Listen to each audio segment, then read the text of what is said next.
What's up, Raider Nation? Spicy Raider Girl here. Let's talk about today's game. Let's go.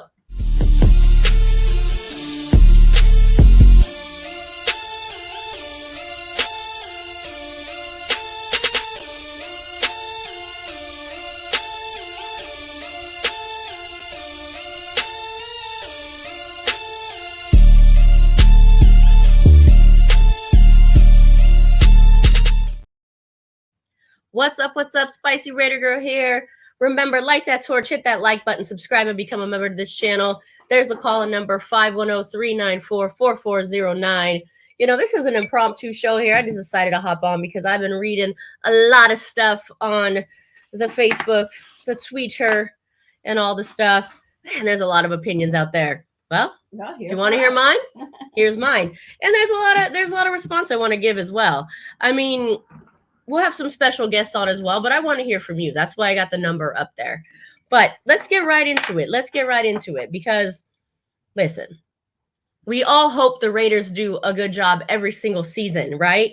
We hope the Raiders are a playoff contender every single season.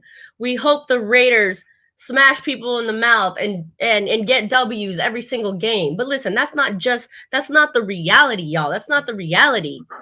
Pay attention to what's happening in football, okay? The AFC is the best of the best. The Raiders played the best of the best today, okay? Let that sink in for a little bit, all right? Let that sink in. There's been two teams at the top of the AFC for the past 3 years, the Chiefs and the Bills, okay? The Chiefs and the Bills have had the two best records in all of NFL for the past 3 seasons, all right? The Raiders went up against an elite team, a playoff contending, a playoff team today, all right? Like, what did we really expect from a team with a new quarterback, 2 years in a new system, 2 years under a head coach? Okay, you know, you go online, you go, oh, let's talk about him. We'll mention his name. If that other quarterback was here, guess what? If that other quarterback was here, the Raiders would not. By the way, the Raiders are in first place right now. Do y'all know that? The Raiders are in first place right now. Okay, they're above everybody else. I think the Chiefs lost today. I think the Chargers lost today. They did lose. Although they're 0-2, so they're at the bottom. All right. The Chiefs are 1-1. The Raiders are 1-1, except the Raiders have a win in the conference, which makes them still the first place team. Okay, even going against the Bills today. Now, I don't know what y'all expected. Okay, look, listen. I got called a delusional fake fan today. Okay, a fake fan. Because why? Because I can't deal with the loss? Please, that tells me whoever said that. Like, let's look them up, put them on blast. I'm tired of people hiding behind the shield here. Let's put them on blast. I'm not a fake fan because I want better from my team. Okay, if you're not used to losing as a Raiders fan and you think this is brand new, yo ass a fake fan, first of all. But I digress. What was I talking about? Oh, yeah, the Raiders are in first place. And if y'all expected they were going to travel 2,000 miles to face the Bills, an AFC juggernaut, and come out victorious, shit, you should have taken your ass to Vegas and put some money on that. Because did we really think that was going to happen? Sure, we all have hope. We all have faith. We all want them to win. But really, this is what was expected, okay? After 2 weeks, to Raiders to be 1-1, what, you're going to say, oh, the Raiders go into the Bills. Oh, this team sucks. You know, quote unquote, fire McDaniels. Why? Because McDaniels lost to a team that everyone pretty much has lost to in the NFL? That makes no sense. Okay? What? Oh, we should have paid Josh Jacobs less? Why? Because we should have paid Josh. Why? Because he got stopped against a good defense. Oh, maybe we okay, I'll take this. Can go to the coach. Maybe the coach switches things up a little bit. All right, Devontae Adams was catching balls. Maybe throw to him a little more. All right, so now y'all want to talk some nonsense like pay Josh Jacobs less money because he didn't have, actually, he didn't really have a good game. I think he had -2 yards. But this is a great team, okay? And if you see the run game is not working, switch it up. Is that the drinking game? Switch it up. I don't know what the drinking game is. I think the drinking game should be delusional Raiders fans who just want to go on Facebook and talk a bunch of nonsense who don't know what they're talking about. How's that? What's up, Lonnie Cash? What's going on, my friend? He says, the Raiders went up against a mediocre team today. Okay, well, call in and explain that one to me. Okay. I'm not sure how the Bills are considered a mediocre team, but okay. But we need to beat them too, as well as a top team. How are the Bills not a top team? How are the Bills, honestly? You can say Josh Allen's overrated. Okay. But I mean, his stats don't say that. His playoff appearances don't say that. And quite honestly, if it wasn't for a coin flip, their team probably would have been in the Super Bowl. So I'm not sure how the Bills are a mediocre team, but that's your opinion, and we're all here to give our opinions. So there you have it. Jamie, what's good? Jaime, who are we kidding? We knew this team was bad. With Raiders. I'm assuming you're talking about the Raiders. The question is, where do we go from here? The team is not that good. Yeah, the team is not that good yet. Okay. Again, give it time. This is 2 games into our quarterback's career with the Raiders. 2 seasons with Josh McDaniels as the head coach. 2 seasons with Ziegler building his team. Like, do you really think that the Raiders are going to be great against this AFC team, this Bills playoff team overnight? Like, come on, man. Listen, to me, I'm taking the 1-1. I'm happy they're 1-1, by the way. I'm happy they're not 0-2. You know, they could have lost against the Broncos last weekend. 1-1. And like I said all along, in my opinion, the Raiders are fighting for 3rd place. All right. So there you have it. Let's see what else. Who else we got to say? My other team lost at home today and leads for the first time in 11 years. Listen, I have no idea who that is.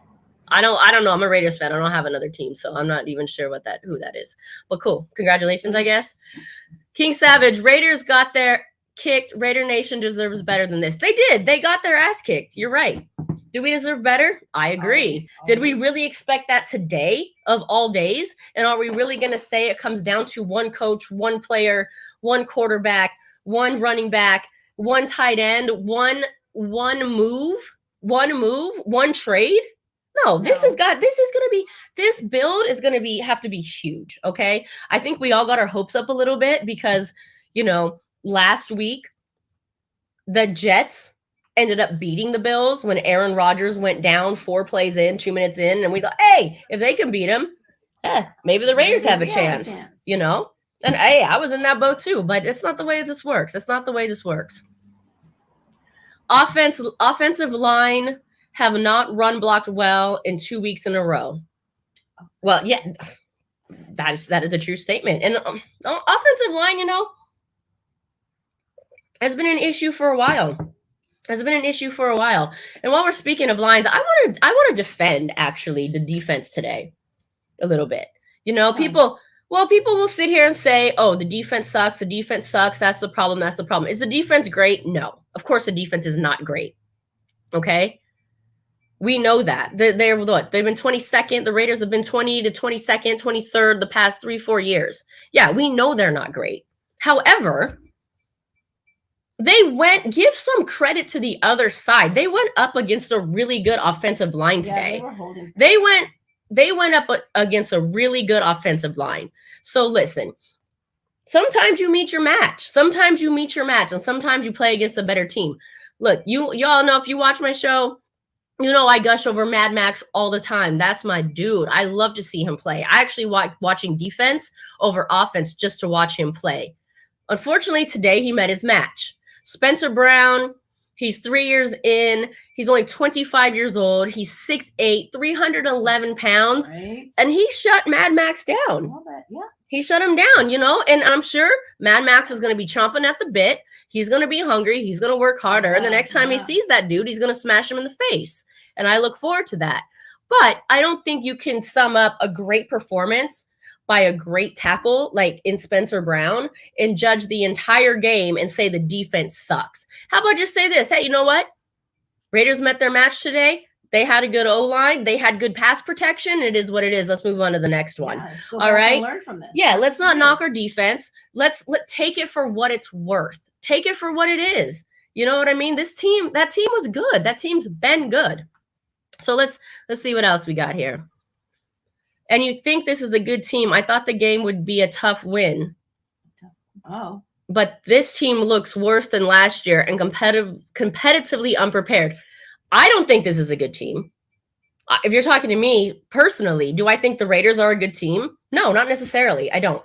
Like I've always said, I think third place at best. Okay. Right now they're in first. 2 weeks in, they're in first. We should be celebrating that.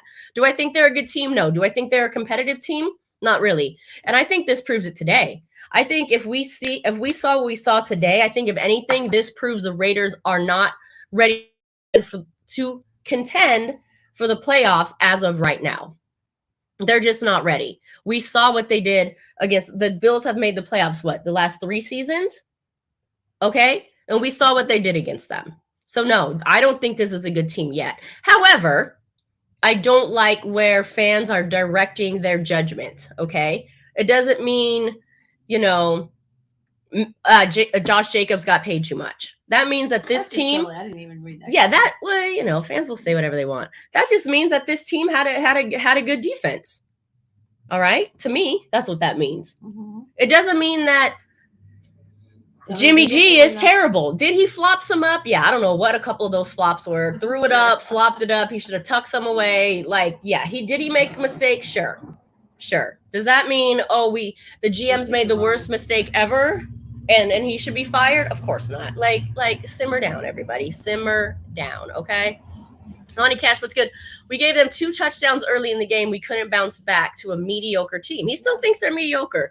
I don't understand how he thinks they're mediocre, but that's his opinion, so it's all good. So call in, let us know. Let us know why you say that. Listen, the Raiders had a good opening drive, and then after that, they couldn't do much. I thought good opening drive and a great defensive opening stop as well.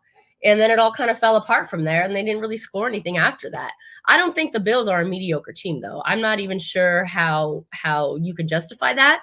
But call us and tell us. The number's right there. Let's see. Top Beat says, we can't say the season is over, but we weren't competitive at all. All facets of the team played poorly, but our LBs and corners Hobbs had a bad game. Okay. Yeah, theoretically, it's too early to say the season's over, yes. Especially because the Raiders are at the top right now. However, if you just look at what's happening right now and you see what they're doing competitively against a good team, Lonnie, sorry, I think they're a good team. It doesn't look very hopeful, put it that way. It doesn't look very hopeful. I just didn't see much of Renfro today. We saw none of Renfro. I think I saw Renfro make 1 catch towards the end. Yeah. And I think did Mayer make any catches? I don't know. I think that was a big problem. If we actually want to dive into, I don't think this would have made the difference of the game. I don't think the Raiders would have won per se, but the play calling, in my opinion, was really poor. All right. Do I think Josh Jacobs deserved less money? No. However, if you see the run game being shut down, then you switch it up. The run game was clearly being shut down, but they kept giving it to him. I saw the first half, maybe 3 quarters. That's all they did was try to really just run Jacobs, which wasn't working, or throw to Devontae, which was working, but they didn't do it enough. And yeah, if you say you have all these weapons, then utilize them, right? Spread the ball out. Zamir White, I think he got in there a little bit towards the end. I didn't see any to Renfro until maybe the 4th quarter. So yeah, switch it up a little bit, mix it up. If it's not working, it's not working. Right. I think we caught on as we know who they're going to throw it to. We knew exactly what's going to happen. So if we know on the outside, you don't think those players, they knew where that ball was going to be thrown. Yep. Top Beast, I agree with you. Mad Max was getting held a lot of the game. Yeah. A lot of the game he was getting held. However, let's give credit where credit's due. I mean, honestly, Mad Max is my dude, but he met his match today, man. Spencer Brown and Spencer Brown's a big guy. And then I don't. Hey, listen, I don't know everyone's name. I'm not gonna claim I do, but the other guy, 64 on the Bills, they were double teaming him. So if Spencer Brown, number 79, didn't have him, then the 64 was right there. Yeah, they did a good job, unfortunately for us, of taking Mad Max out of the game. Mad Max usually get touches. If he's not sacking you, he's usually running by and at least getting touches, bumping you, something. So give credit where credit's due. Like it's really, really unfortunate what happened in that aspect.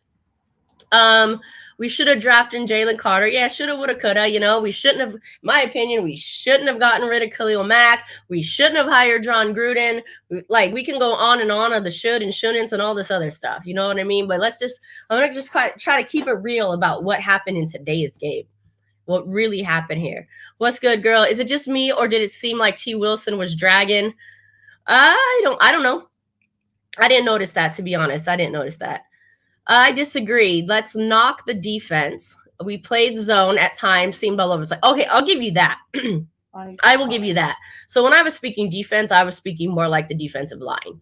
That part I agree with. There was too much zone play, and I think they could have done better if they would not have done zone play. However, Epps did come through with a couple of those zone plays. I mean, he stopped a touchdown, he stopped a first down.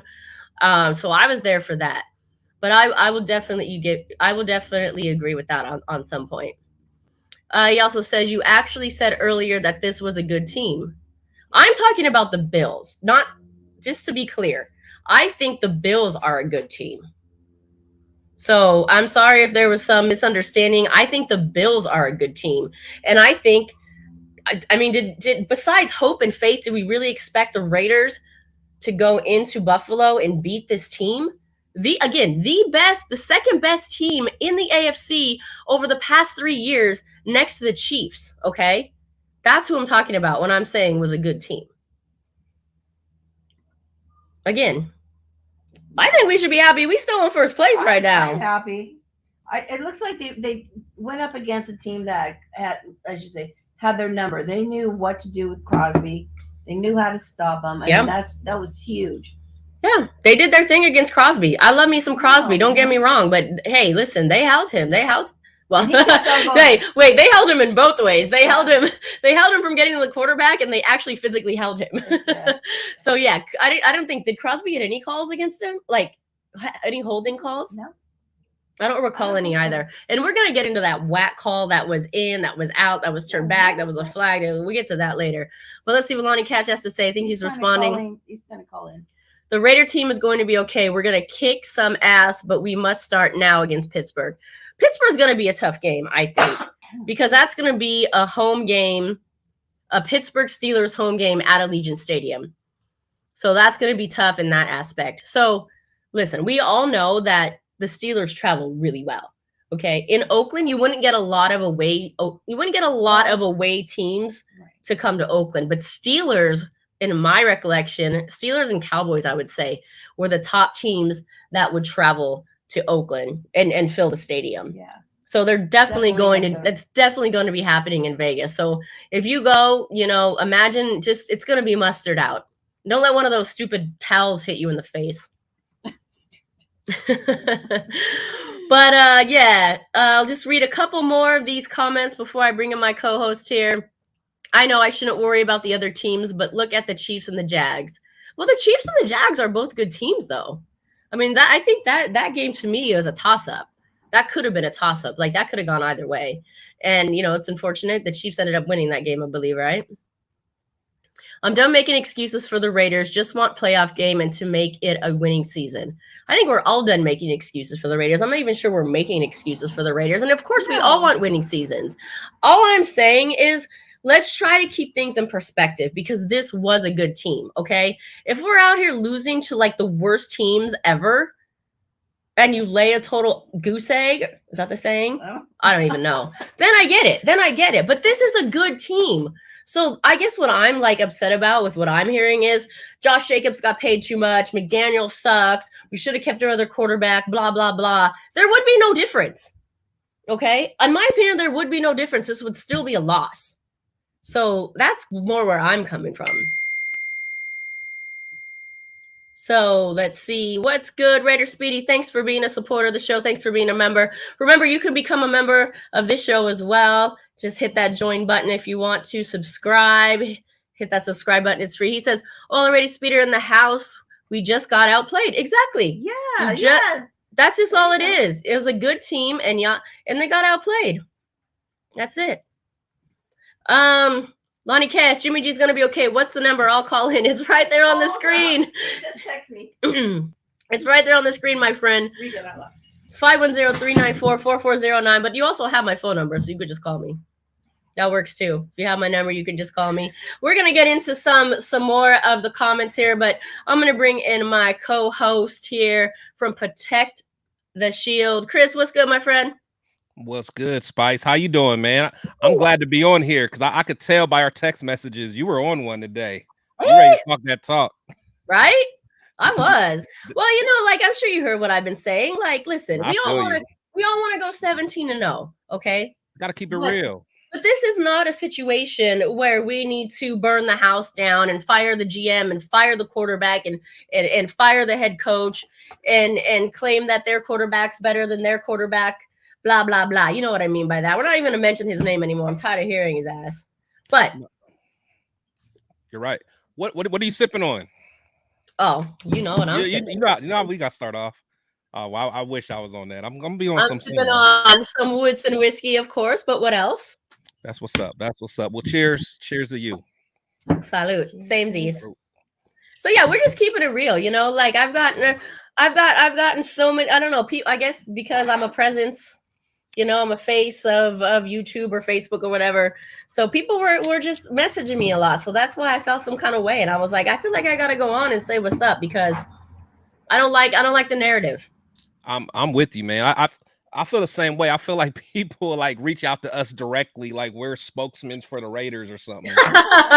And I'm like, yeah, okay. It's like I want our team to win, but I keep it real. Like I'm a real enough fan to know I wouldn't bet my last dollar on the Raiders beating the Bills in Buffalo.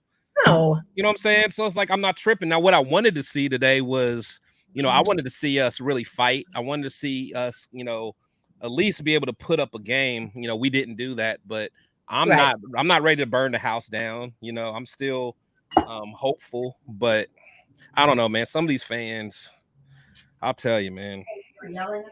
No, yeah. So here's the thing, right? I mean, people listen, I come on here and I speak real. Okay. Exactly. I'm not trying to hate. I would love to be an optimistic and say, oh, they're going to go 17-0. But in reality, nobody goes 17-0. Exactly. Nobody went 16-0. Okay. So we have to be real. This is a good team. The Bills are a good team. They played away against a good team. And by the way, that crowd, that Bills Mafia is lit. They represent. Okay. They were loud. They didn't sit down. That's what home field advantage is. Okay. If any of the Raiders have never played in Oakland and they only played in Vegas, they don't even know what home field advantage is. And they probably will never know unless they play in LA, then maybe. But I digress. So what do we really expect? Like I said, you got to give credit where credit's due. And that Bills team did a good job. Honestly, they not only did they do a good job, but they were pissed off because they had to hear from the media all week about, losing to Zach Wilson and all this mess. Like they had to hear that. Like they were pissed off. Like Josh Allen, he didn't play his normal game. Like he wasn't a gunslinger like he usually is because he had to hear about, you threw three interceptions last week. But so like they had something to prove. And again, hopefully we take that same energy that we're going to hear it all week and let's beat the hell out of the Steelers. But I'm not about giving excuses, but our team is not built to come back and beat somebody. So like when that interception happened on that screen pass, which a lot of people are upset, but if you just really look at that play holistically, if that daggone ball didn't barely get tipped, that could have been a 30-yard, 40-yard game. You know what I'm saying? And then we would have went up probably 14-0 at that point if we would have made that happen. And I'm not all about the woulda, coulda, shoulda, but I'm just saying, like, we got to look at it holistically. It didn't go our way. We didn't play well. The refs didn't help us. We weren't there. It just wasn't our day. Yeah, when the Raiders started off that drive, they did it in 2 minutes. They scored a touchdown. They had a huge defensive stop. Yeah. And then I was like, oh, okay. Yeah. we're gonna go up 2 touchdowns here, and then totally flat on their face. And you know what? What I thought was even worse than that, the Bills were, in my opinion, kind of mocking the Raiders. Oh, because on 4th down, 4th and 1, 4th and inches, they're like, they were like, we're going for it. Yeah. And because we're either gonna this is how I interpret it. We're gonna score on you, or B, we don't think you can go down the turn it score. over, you can go 99 yards and 99 Yeah. yards and score, and then we're gonna get this ball in great field goal position. Or field position, excuse me, and at least be able to hit a field goal. Good point. So they were just taunting them, in my opinion. They're like, we're going to get our 7, or we're going to stop you, and we're at least going to get our 3 on the next one. Yeah. That's how I took it. No, like, to me, good point. I would take that shit personally if I were the Raiders. Yeah, like I would go into that locker room and go, they have no respect for you right now. Especially if we had like the Eagles or like if we had like a bully defense, they would not be going for it on 4th down like that. Like they went for it on 4th down because we're like, you guys are our sons, and we're gonna just run you over and bully you, and that's what they did. So you're right. I mean, they literally was just like, you guys can't stop us. You know it, and we know it. Right. Deal with it. Right. Well, call in and let us know what you think, because like I said, I don't know, Chris, if you get this. I get this constantly when the Raiders lose, I have opinions too. I throw some bait out there to see what people will say. I find it entertaining. You like getting them riled up a little bit. A little bit. It makes for good talking points. It does. Oh, by the way, speaking of talking points, I totally digress here, but what about Travis Kelce wearing Taylor Swift's outfit? That's your boy. That's your boy. That is true. He is my boy. He must have had he must have had a sleepover and had nothing to wear except for her outfit. But whatever. I think we got a caller here, so Mother Moon's gonna take the call. But yeah, come on, man. People are just, in my opinion, a little bit delusional. I think we got a call here all the way from Australia. Oh. What you got, caller? You there, caller? Oh, I think they hung up on us. All right, let's read some of these comments. Let's see what it is. It is what it is. We just had a bad game. The Bills just outplayed us in all positions on the field. We are Raiders fans, not like the season is learning lessons, growing pains. Yeah, same thing. Same type of thing. Type of thing. I'm not tripping at all. Now, if we play like this against the Steelers, then okay, we got something to talk about. But nobody had us winning this game. There we go. Let's try it again. Yeah, I agree with you. I agree. Let's see if we got our caller this time. Caller? Yeah. Hold on. We got to answer the phone. Like not? Hold on. Let's answer the phone. There you go. All right. What's good, Raider G? We're good. Oh, we're good. I love your calls. Give us your 60-second interpretation. Turn it up a little. Well, all I'm going to say is back on your point, because I just saw them, I guess the last few minutes of the show. You're right. Bill Mafia, they came out, they represent. Hey, Spicy can't really hear. And the thing is that I'm not going to be so worried about the second game of the season. But what really bothers me is that we didn't score a point all of second half, not one. And it was the same case as it was last year. When your defense is on the field at some point, they will get tired. And I was kind of disappointed when Josh Jacobs, I think he had like -2 yards. He did. I'm glad that we gave him another contract with us, but he clearly does not look the same. He just doesn't. I gotta disagree with you, man. Yeah. I gotta disagree because he came out with some good yardage. I really just think it came down to play calling and a really, really good defensive line. And no blocking. Yeah. Okay, but the thing is, and our offensive line last year was one of the best offensive lines in the league as far as blocking for Josh Jacobs. And I mean, we pretty much have the same offensive line as we did last year, but and then when Zamir White came into the game, I don't want to say that Buffalo, took the foot off the brake because he just looked a lot better running the ball. But and again, I just want to speak to our offense because yes, our defense definitely has issues, but Jimmy G had all day in the pocket to throw. He did. I agree. The whole time, and turning the ball over 2 times. To your point, I think one of you guys was saying earlier that the first interception, okay, it was a block. The ball was tipped or whatever. I mean, that stuff happens. But overall, I was just upset with the non-production of our offense all the second half. Hopefully, we can get it corrected. Again, Buffalo's a playoff team. They've been in the playoffs for the past couple of years. We're clearly not at that level yet. Right. We will get there, but it's the second game of the season. I'm not going to push the panic button. And to be honest with you, Spicy, if I'm going to lose, this is how I want to lose. I want another team to just. So we make changes. If the game was 38-35, then that means if we had a chance to win the game and we were in the game all game long. But when you lose 38-10, our game was over with after the first quarter. Right. We just were not in it. Almost really the first drive. Yeah, basically. And by the way, Raider G, you were at the game, correct? Yes. Mm-hmm. So he got first Yes. hand witness of this massacre. And I mean, and the Bills Mafia, that is one crazy, but that is and I think you said earlier that they were just pretty much off from last week, and it's almost like I wish that the Bills would have won last week. Right.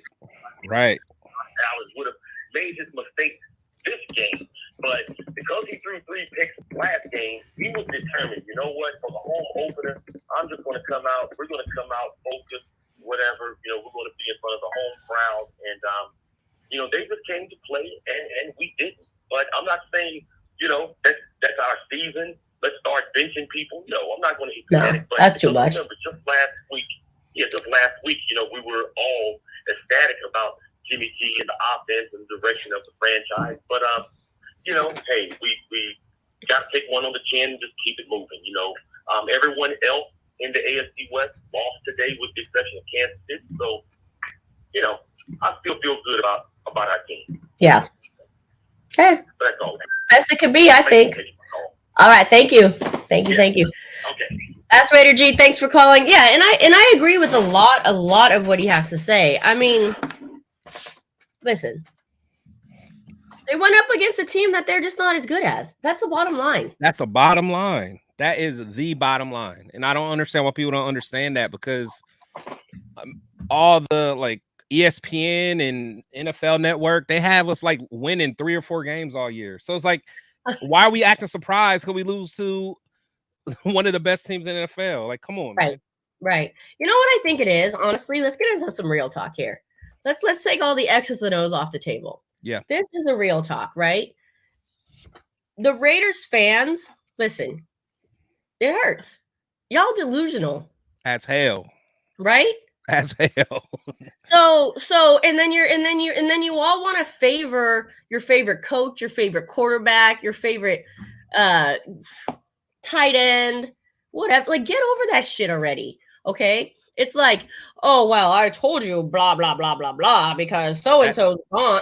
Dude, go away with that already. That is all they do. They take these moments to say I told you so. Oh, if that quarterback was there, then we would have won. We would have won. Yeah, we would have won. Guess what? I don't give a F if Gruden was there with Carr and whoever else. Raiders probably still would have lost this game today. And by the way, now that we said his name, I was trying not to, but now I said his name. If Carr was there last week, the Raiders would probably be 0-2 right now. That's all right. My point. That is my whole point.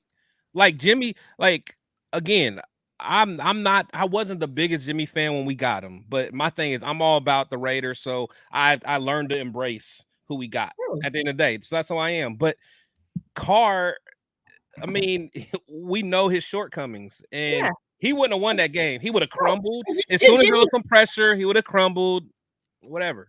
And I'm not sitting here trying to say Jimmy G did great today. No, No, he did some flops in the twice. He missed some big throws Whatever. today. He missed some big throws today. So whatever. You know, Yeah. I just don't understand. You gotta keep, like, Raiders fan, I keep going back to Gruden and keep going back to this and keep going back. By the way, like, I'm totally off topic here because Gruden's not even care about this team anymore. But Gruden, to me, came in and started dismantling this team. He set us back years. Honestly, years. The reason why we can't compete with a team like the Bills is because we can't match up with them from a personnel standpoint. And the reason we can't match up with them from a personnel standpoint is because we draft bad for damn near every year that Gruden was there. We didn't draft good players that were first, second, third rounders, not even in the NFL anymore. Speaker. You know what I'm saying? So it's like, come on, man. Right. No, it's insane, and it just really goes back to Raiders fans just wanting to be like, that was my dude, I'm right. Yeah, I'm it's right. Almost like they want to see him lose or something. Like, if they're not going to lose, if they're not going to win with my guy, then I'd rather see them lose. Exactly. Like there was people that was pissed off that we won last week. Like they're like they would have. I mean, you know, they were mad that Jimmy made that play at the end of the game last week. Like they were pissed off about that. Oh, the fuck it, the Kardashians. I call them whatever. Man. Whatever. That's why I'm mad. Okay, I ain't want to go there, but I've been drinking. I'm whatever. Yeah. I'm glad you went there because I actually don't really like. I got a lot to say a lot of the time. You know it. I actually usually let Spicy cool down a little bit before she gets on air because I don't often go, besides the first season we did this show, I don't even go on after anymore because I got too much to say. Yeah, I'll be too. But after today, man, with people hitting me up, calling me a fake fan and real fans, I'm a real fan this, I'm a real fan that. Listen, if y'all were real fans, A, you should be disappointed when the Raiders lose, whether it's a good team or a bad team. And B, if you're not used to this by now, yeah, where have you been? Where have you been? Where have you been? It's like what? Like, so especially like if you're a new fan, this is all you know. And if you're an old fan, you're pissed off because it's like, you know, we can do better. But it's like, I don't understand it, man. Like, yeah, people just blowing my phone up. And I'm like, you're not going to just talk me to death. Because, again, I'm one of them fans. I'll snap back at you. I'm not like the other content creators. I'll snap back at you.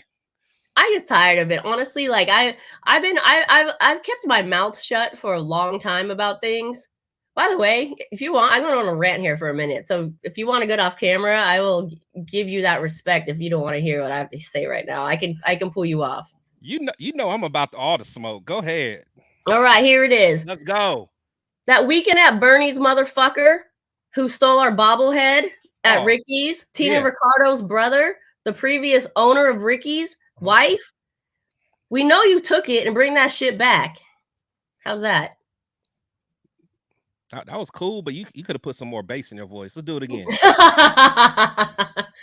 I know you like. I was trying to be cordial online. Allegedly, this and blah blah blah. Cordial, that. man. Look, dude, you're lame. You're lame as heck, man. I'm not gonna cuss on her thing, but you're lame as heck. Like, why you gonna steal somebody's stuff, man? I mean, to me, there's nothing worse than a thief. You're like the scum of the earth, man. Well, a thief that steals from their own. Like, I don't want to make the show about that, but okay. One more thing, and then we can talk about football. This is what. Listen, I'm talking to all you people in Raider Nation. I'm not even scared. Whatever. I'm tired of these people. She really from Oakland, no. Well, yeah. And again, if you I don't want to put you in a position like I'm speaking for myself right here.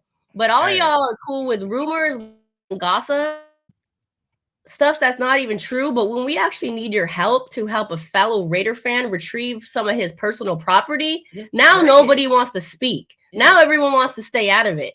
But when there's gossip and lies and rumors to go around, y'all all up in the forefront of it. That's weak. That's weak. On rumors. So, anywho. And honestly, like, I mean, people went to that event off the strength of the Raider family. They brought their own personal stuff to support the Raider family, to, you know, show love to the event. I mean, you guys did. How many months were you guys just promoing for that daggone event? Like, you guys were going all in, man, spending a lot of time and effort. and then one of our own do that. That's lame, man. I don't That's think lame. he's one of our own. Yeah, that's true. Yeah. Anywho, I digress. I just had to get that off my chest because everybody all want to be quiet now. Everyone want quiet now. But anyway, let's get back to the Raiders because we in first place. And call back in. We're gonna try to answer. Yeah, you from Australia? Where you calling? Call back in. It just says. No, it's probably like 5 a.m. there or something. I don't know. Okay, we're hopefully get a call. Hit the like buttons, everybody. Hit the like buttons. Hit the subscribe. Hit the subscribe. And by the way, I like that hat, Spice. I like that hat. You might be getting one soon. I don't know about if it's this one, but something like it. Speaking of, we got something brewing. If you've been watching our Wind Down Wednesdays, make sure to come through because we have a new ramped show coming for y'all. Let's see, we got a caller here. Hey, what's good, caller? Hey, it's Jamie from Australia, man. How you doing? There it is. We good. Talk to me. Can you just... All right, where do I start? Wherever you'd like to start. First of all, I mean, like you say, we should have abandoned the run. I don't think we should have abandoned the run because you play into their hands by giving up something that's basically our dominant part of our game. Josh Jacobs was ineffectual today, ineffectual last week. Samir White, when he came on, showed how to get the holes. And I think the pre-season or lack of has really impacted Josh Jacobs. Okay. Let's hope he improves as the year goes on. The defense. How do we fix it? Because, I mean, like, you look at that defense, you look at the pieces in that defense. How many players from 3 years ago are still there now? We've made that many changes to the defense, and it's still the same old. Yeah. I mean, like, we've got players there that seem to play without any passion, without any intensity. Number 41, is Spillane, is it? Spillane, yeah. He led in tackles. Some stat came out today during the game that he led in tackles. Mm-hmm. Big deal. We've had tackle leaders over the years. I want tackles for loss. How many tackles for loss? They're the ones. They're the stats in the backfield that make a tackle. Don't wait till it gets into the secondary to make a tackle because that's nothing. I don't give a stuff about how many tackles a player makes after the team's busted off 10 yards. It means nothing. And on top of that, also, I mean, like, we play zone, and players are all over the place in zone. They are brainless. You're busting assignments. It's not the scheme. It's busting assignments. I mean, like, we're just all over the place. We can't go man-to-man because teams will kill us man-to-man. So we play a zone formation and players, I mean, like, wide open, and there's no one in the vicinity of that zone where it's a zone. Fulfill your role. We're stuffed. That defense, we've made changes to the personnel, we've made changes to the coaching, and we've still got the same old result. We should have picked Jalen Carter instead of Tyree because, I mean, like, Tyree is. I saw some film last week. Max was in the backfield, and Tyree wasn't even getting off the line. Mm-hmm. He has no intensity. Some people say, "Oh, he's a rookie, and give him time." Rookie intensity has got nothing to do with being a rookie. If you're not intense, it doesn't matter whether you're a rookie or a seasoned vet. You're not going to get nowhere. We should have had Jalen Carter. You look at what Carter's doing for Philly. We have had trouble in that interior for years. We could have had a chance to fix it by getting Carter, and we chose to pick Tyree, which was a big mistake. He may be a good player down the stretch, but Carter's a generational talent, which we just missed out on. In Garpway, we should have kept in Garpway. I mean, we've made so many changes, so many mistakes over the years, and it's the same old. This defense will never get fixed because, one, like I say, the players play without any intensity, seem to have lack of passion, and two, they are brainless. And it's a problem. It is a major problem. It is a problem. And, I agree with a lot of what you're saying, but I will say this. I think it comes from the constant turnover. Chris and I had talked about this a little bit before. You've got Gruden coming in and trading Mac, and you've got all these coaches coming in, and basically cutting everyone so they can build their own team. And you can't have like that much overturn year after year and expect a solid foundation. So until we get some stability, some foundation, unfortunately, it's going to continue to be this way. Actually, I want to ask you a question. What happened to Perryman? How come Perryman's gone? Because he showed some heart. I agree. Injuries. He couldn't stay on the field. Every year he got hurt. Like, you're probably right. I don't know what his situation is now with injuries, but I mean, like when he was there, he was the only one on the defense that showed any heart. Yeah, he showed heart. He was injured and he was a liability in the passing game. But you're right. He, as far as stopping the run, he was top tier. I agree.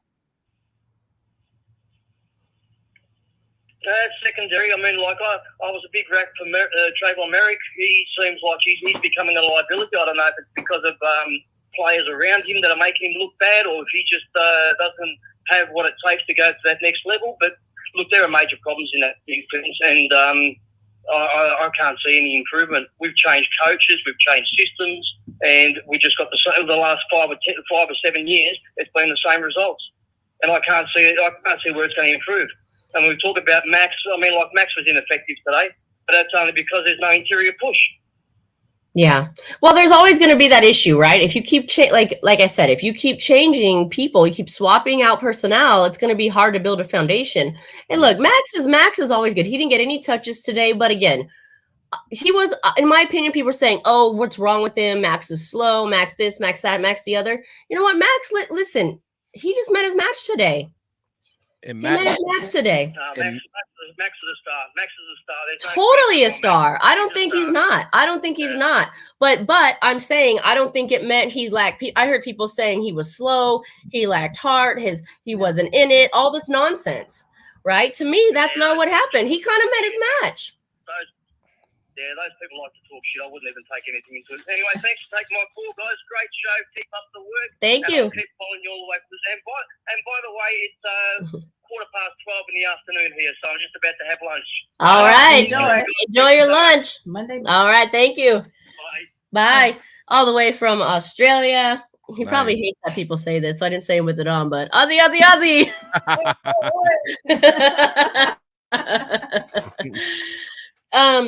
He's already into tomorrow. Oh yeah, he was being held a lot. Yes, Mad Max was being held. Mad Max never gets called. Never gets calls, I should say. He gets held more than anyone. Like anyone. There's clear. There's like full on. Yeah, it's like it's not even like the regular holds like you see on other people. Like he's getting like choked. Like someone like has it. Yes. Like has him in a full like guillotine choke. Like what is going on? Mm-hmm.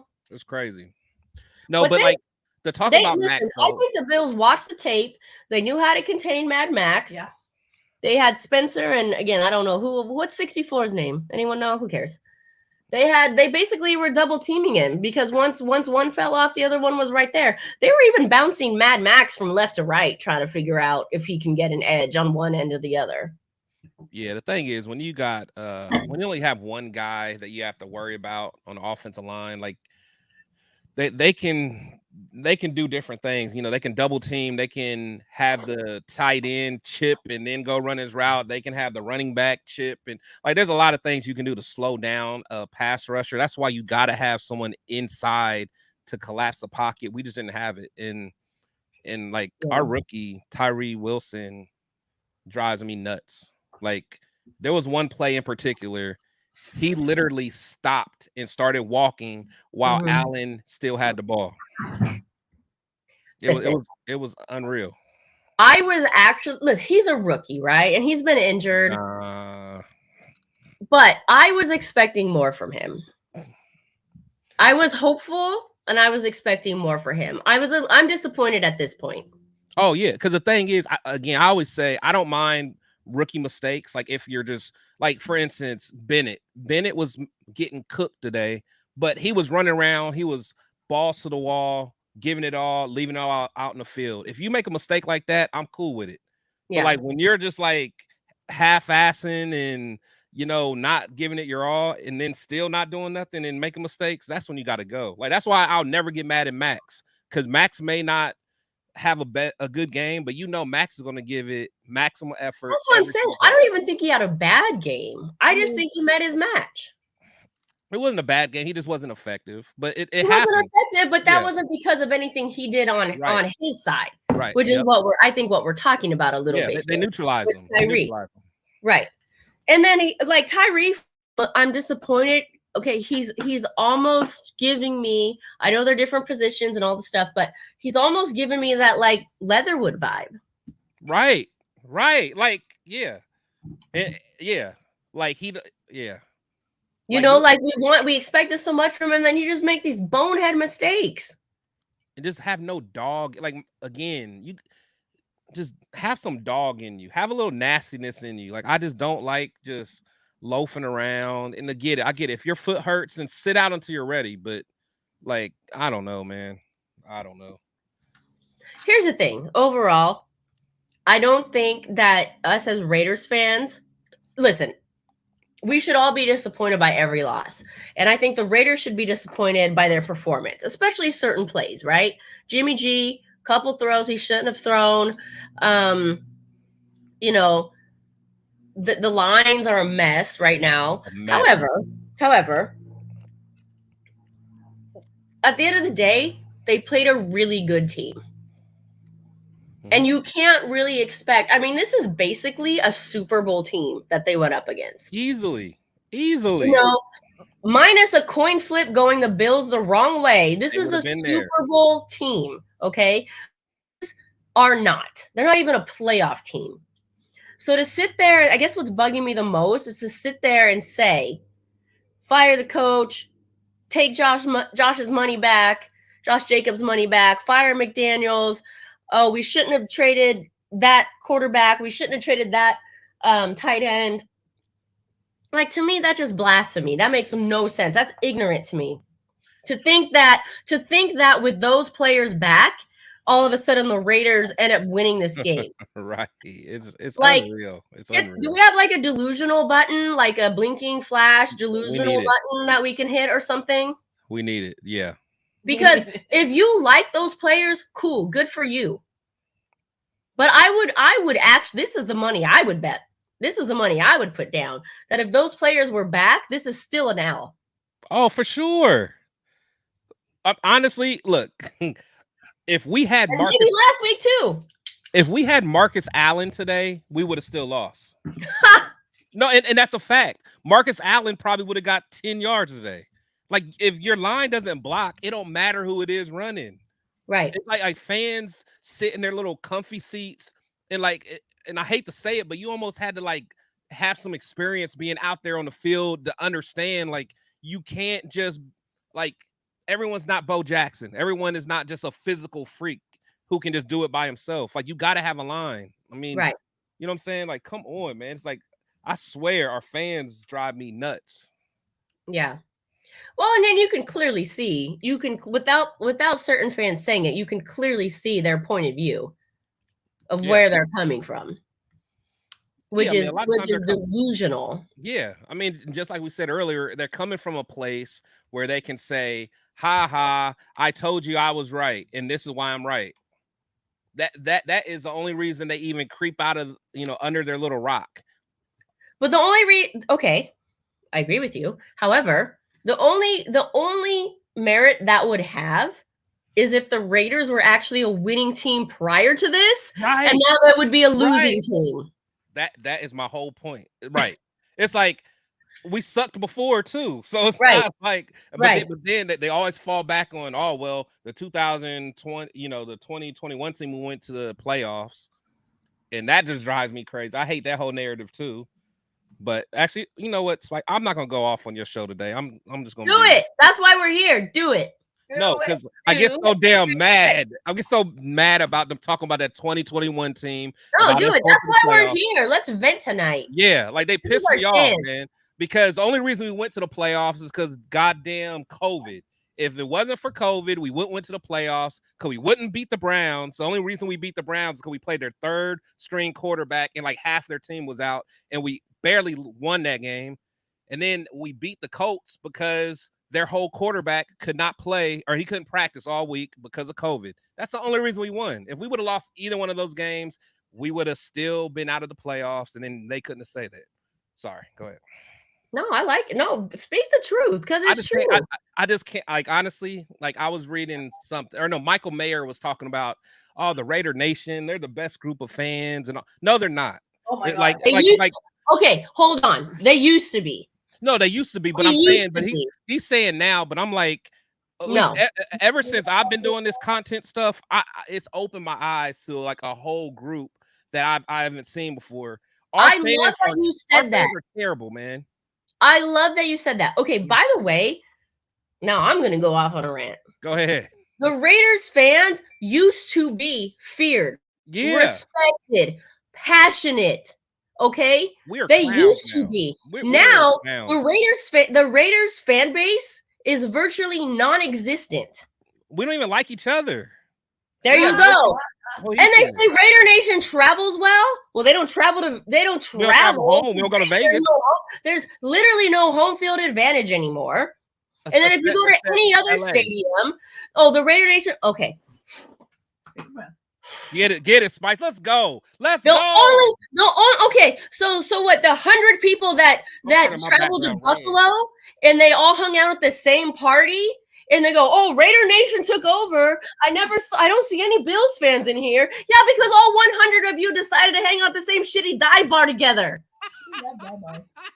Nothing against dive bars, but come on. Because 100 of you decided to hang out the same fucking spot, and you all decided to hang out at every spot in every city. Talk about it as a Raider takeover. Shut up. And you watch the game, and then Bills Mafia, they don't even sit down. They're loud. They don't sit down. I think I saw 3 black shirts. That's 2 of them were black Bills jerseys. No, I made that up. No, but in fact, they did not sit down. That is hilarious. It was like not just one section really looking, it's like the entire fan base there was standing. It's ridiculous. The only actually home game there really is going to be probably the Chargers. At the Chargers. However, the Chargers are turning up now. You can call them fair weather or whatever they want. They got the AI fans, don't they? They got the AI. Yeah, those are kind of cool, but the last Chargers games I've been to actually recently, because they're getting better, winning cures all, right? Yeah. There's been 50-50. You could say years ago when the Chargers sucked and the Raiders sucked, sure, more Raiders fans would come out, sure. But the Raiders literally have one home game now, and that's in LA against the Chargers. Not even the Rams. Can you believe that? Not even the Rams. I believe it. Yeah, I believe it. And you want to say Raider Nation travels well. Well, now, but I will say, we do sometimes. Like we travel well to but we travel well to like destination spots. Like New Orleans, we travel well. We'll travel well to Miami. But still, it's not enough to make a dent in anything, though. Right. You know what I'm saying? It's enough just to have a good pregame party the night before. Right. To make us feel like we're deep. You know what I'm saying? Right. The money goes a long way. Yeah. Yeah. Oh, yeah. Yeah. All 100 of you who travel to a city, it's all hanging out at this dive bar, by the way, that nobody wants Raiders fans at, so they're gonna shift you off of Ocean Drive. Not a dive bar, but hey, but it's so cool. I'm not mad at dive bars, but I'm just saying they're gonna make y'all go to one spot because they don't want y'all or they us don't want y'all messing up anywhere else. Here, and then you got the same 100 people that you see every game, and you think that's a takeover with the Moon's looking at me rolling her eyes. Yeah, we're keeping it real tonight. I'm tired of this. Real, man. Spicy. This is spicy talk tonight, man. Mm-hmm. It's crazy. It's crazy. It's man. I don't know. Look, Raider G, who was there. I only saw about 4 Raiders fans in our section, and he might even be counting himself. Probably is. Talk about it as a takeover. No, I'm not mad. I do. I love me. He called in earlier. I'm just messing with you. Yeah, talking about it as a takeover. Stop it, man. We don't take nothing over, man. Nothing. You don't take the games over. We don't take the stadiums over. When's the last time you saw a Raider? No, okay, let's be honest. I'll stop talking shit for a minute. I want a real answer from anyone who's been to the Raiders game. Counting Las Vegas. Counting Allegiant Stadium. When was the last time we saw a Raiders takeover? Real question. For real. The last time, I mean, of course, it was the last game in Oakland against the Jaguars. I was there. I was there with Big Daddy, front row. Oh yeah, I saw that picture. That was dope, actually. Yeah. You guys were behind the dugout, no? Huh? We behind the dugout? In the end zone. On the other end zone, not the black hole. But yeah, that's where. Oh, don't even get me started. Nope. Oh, Moon's like, bite your tongue, Inch. Mind your tongue. Do it. Let's go, man. Let's go. Well, it's facts. Yeah. The black hole doesn't exist anymore. It was a no. Oh no. The black hole. What? Okay, hold on. Does the black hole name exist? Sure. Does the brand exist? Yeah, Sure. Is it a business? Sure. Do they throw parties? Fine. Does the black hole, what we actually know the black hole to be as a fan base in that end zone, exist anymore? No, of course not. No, it doesn't. No. That's just a fact. That's not even shit talking. That's a fact. It is a Snapple top fact. Absolutely. I mean, it's sad. It's really sad. And that, man, don't get me started because. Oh, we're already started, dude. We're an hour into this. We started a long time ago. I am so okay. Miami 2018 at the Clevelander. I was there. That was a fire party. The Clevelander in Miami. That was with those 100 people, right? No, we was really deep there. Clevelander. I'm just talking shit. Go ahead. Yeah, I remember that. No, we was there. Like I said, the only time I really see is really, really stupid deep is in Miami and in New Orleans. New Orleans was deep in 16, 17. 16 when we won that game. Yeah, at the end. Was that the one that over and with the 2-point conversion? Overtime. Yeah, it was a home opener. It was a home opener, Crabtree. That game was crazy. That game. But I'm sorry, like I am just so disgusted by our fan base sometimes, man. Tell me why. Because for one, I don't like these fake ass super fans. Can we talk about these super fans? These guys that wear like these weak ass masks and like and don't know nothing. Like they have dusty shoes on. They don't know nothing about football. Like they got a little weak at. You know what? Never mind. Go ahead. No, you go ahead. Go for it. I don't know, man. Our fan base just pisses me off. Here's the thing. They're starting to embarrass me. Can I say, listen, I'm not mad at a quote unquote super fan. I'm not mad. Real ones. No, I'm cool with the real ones. I got you. I'm with you. I just want to backtrack a little bit. I'm cool with that. And I'm cool with football fans, Raiders football fans expressing themselves the way that they want to express themselves. I love them. I love We're cool fans. with that. Yeah. What bothers me are the blue check seeking mother effers that got 25 followers that want to be Raider famous. Okay.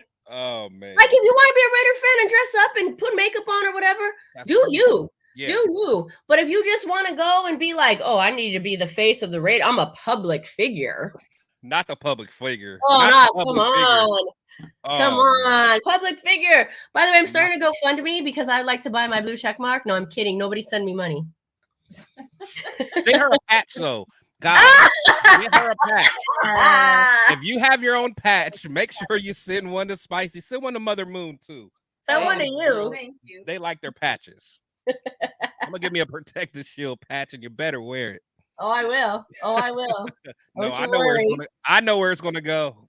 Right on the wall with all the others. Right on the wall with all the others. Oh man, we in it tonight. Whee! We having fun yet? I'm having fun actually. Yeah, I needed to get this off, man. I need to get this off because me too.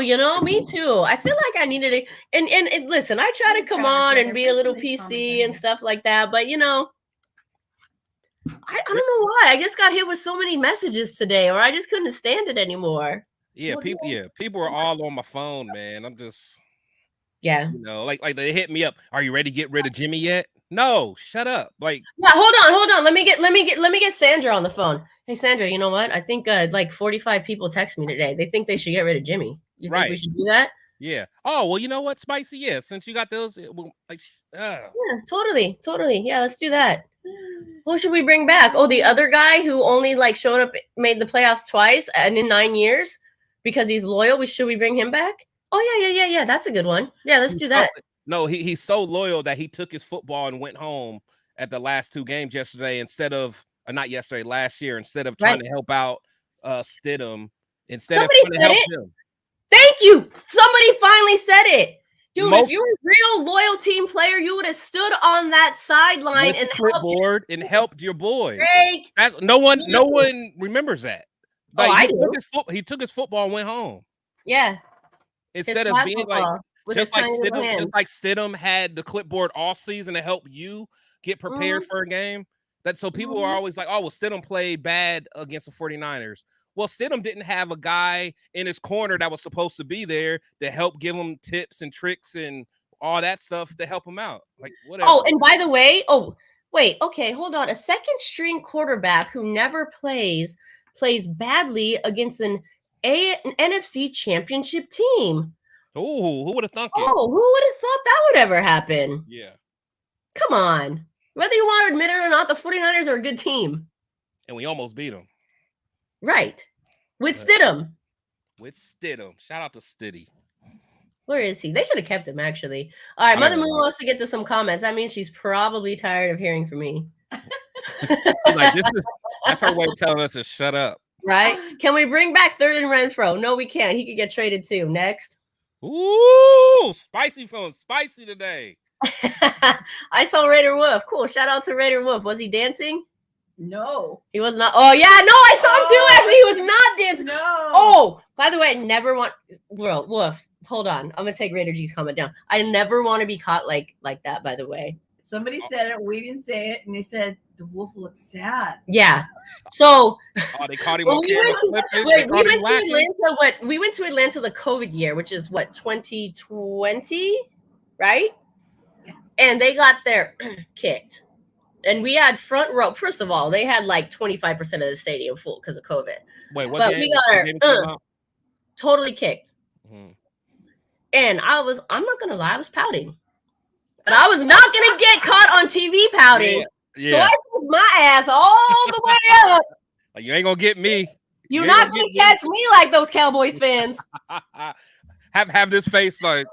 Yeah, I took my ass all the way up to pout. I turned around like, what the hell? And she's all pouting. I'm like, okay, I am not going to be on camera. I'm not going to be a meme. Nope. Oh yeah, is that? Yeah, you're not gonna. I'm not gonna be a meme either. and I have meme like faces too. So like I will get caught slipping. So I gotta go. Right. Yeah. Our first home opener in Vegas, we were deep. Okay, I think he's talking about the game Ravens. Against the Ravens. I was at the game. I was sitting in the win club. Not sitting. I was in the trough at the win club. Who made the winning catch? Who made the winning catch? It was like was it Seth? No, it was who's number 7 at the time? I'm totally drawing a blank. Was it Zay Jones? Yeah, I think it was Zay Jones. Okay, by the way, I'm in the photo where he's making the winning catch. Sorry, Travis. The Raiders were not deep. There was a lot of. Hold on. Okay, if he wants, this is a new standard. Maybe. Yeah. This is a new standard. Okay, 25% of the stadium was Ravens behind the visitor side. So if you want to say it was a lot for us. It was a lot for Vegas. Yeah. There you go. If you want to say Raiders coming deep, and then some were sprinkled out, so I'll give them 70% Raiders. If you want to say 70% is deep against the Ravens of all teams. Against the Ravens in the very first game they allowed the fans in. The very first game. To me, that should have been a blackout. Yeah. So I don't know. I don't think they could do a blackout now because the casinos do have a lot of the tickets. Blackout, please. There's no blackout. Never happening ever. The casinos have a lot of tickets to hand out to whoever comes in. Oh, he says the 2018 at the Clevelander was pretty cool. Who jumped in the pool for that? Anyone? Raider G says y'all on fire. Hey, man, I was just trying to chill today, but Spicy, I could tell Spicy was on one, so I had to be here to support. Yeah, thank you for the support. I went before you were able to pop on, which was cool. I think I went on my 20-minute rant on my own, which I wasn't mad at. It's okay. I got it off my chest before. You got to, man. That's how we die at a younger age, because we keep this stuff in. Raider, I want to see some kind of statistic. I bet Raider fans die a lot earlier than a lot of other fans. All this damn stress, man. Well, good thing I'm not gonna drinking. die. Well, good thing I'm not gonna die young because I'm a fake fan. Oh yeah, you're a fake fan. Yeah, you know, I'm good. That gives me at least a couple extra years, right? Yeah. Shoot, not me, man. I drink way too much and I get way too mad. So, cheers. Salute. Oh my God. Well, we could talk all night. I mean, what else you got? Why am I calling? Lonnie said. Oh yeah. Oh, I forgot to put the number back up. I forgot. Hold on. If you want to call in, 510-394-4409. Okay, can you say that on a low, slow? If you'd like to call in tonight. There you go. Oh.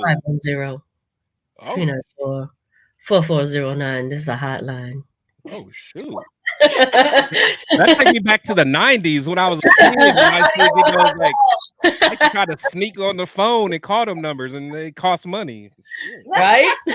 I'll be like, Chris, what is this $12 call you made?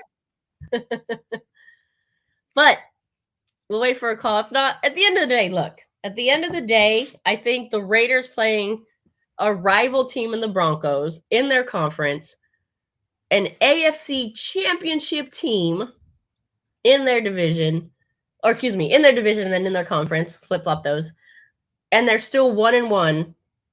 To me, I think that's the best the Raiders really could have hoped for at this point in the season. Yeah. And then you go into the Steelers game, which is home game, whatever, against this questionable Steelers team, and then you go to LA following weekend, which is really the only home game of the year, against the Chargers team as of right now is 0-2. You know, the way the chips have fallen, I kind of like the Raiders' chances. And I think that's what we should be focused on.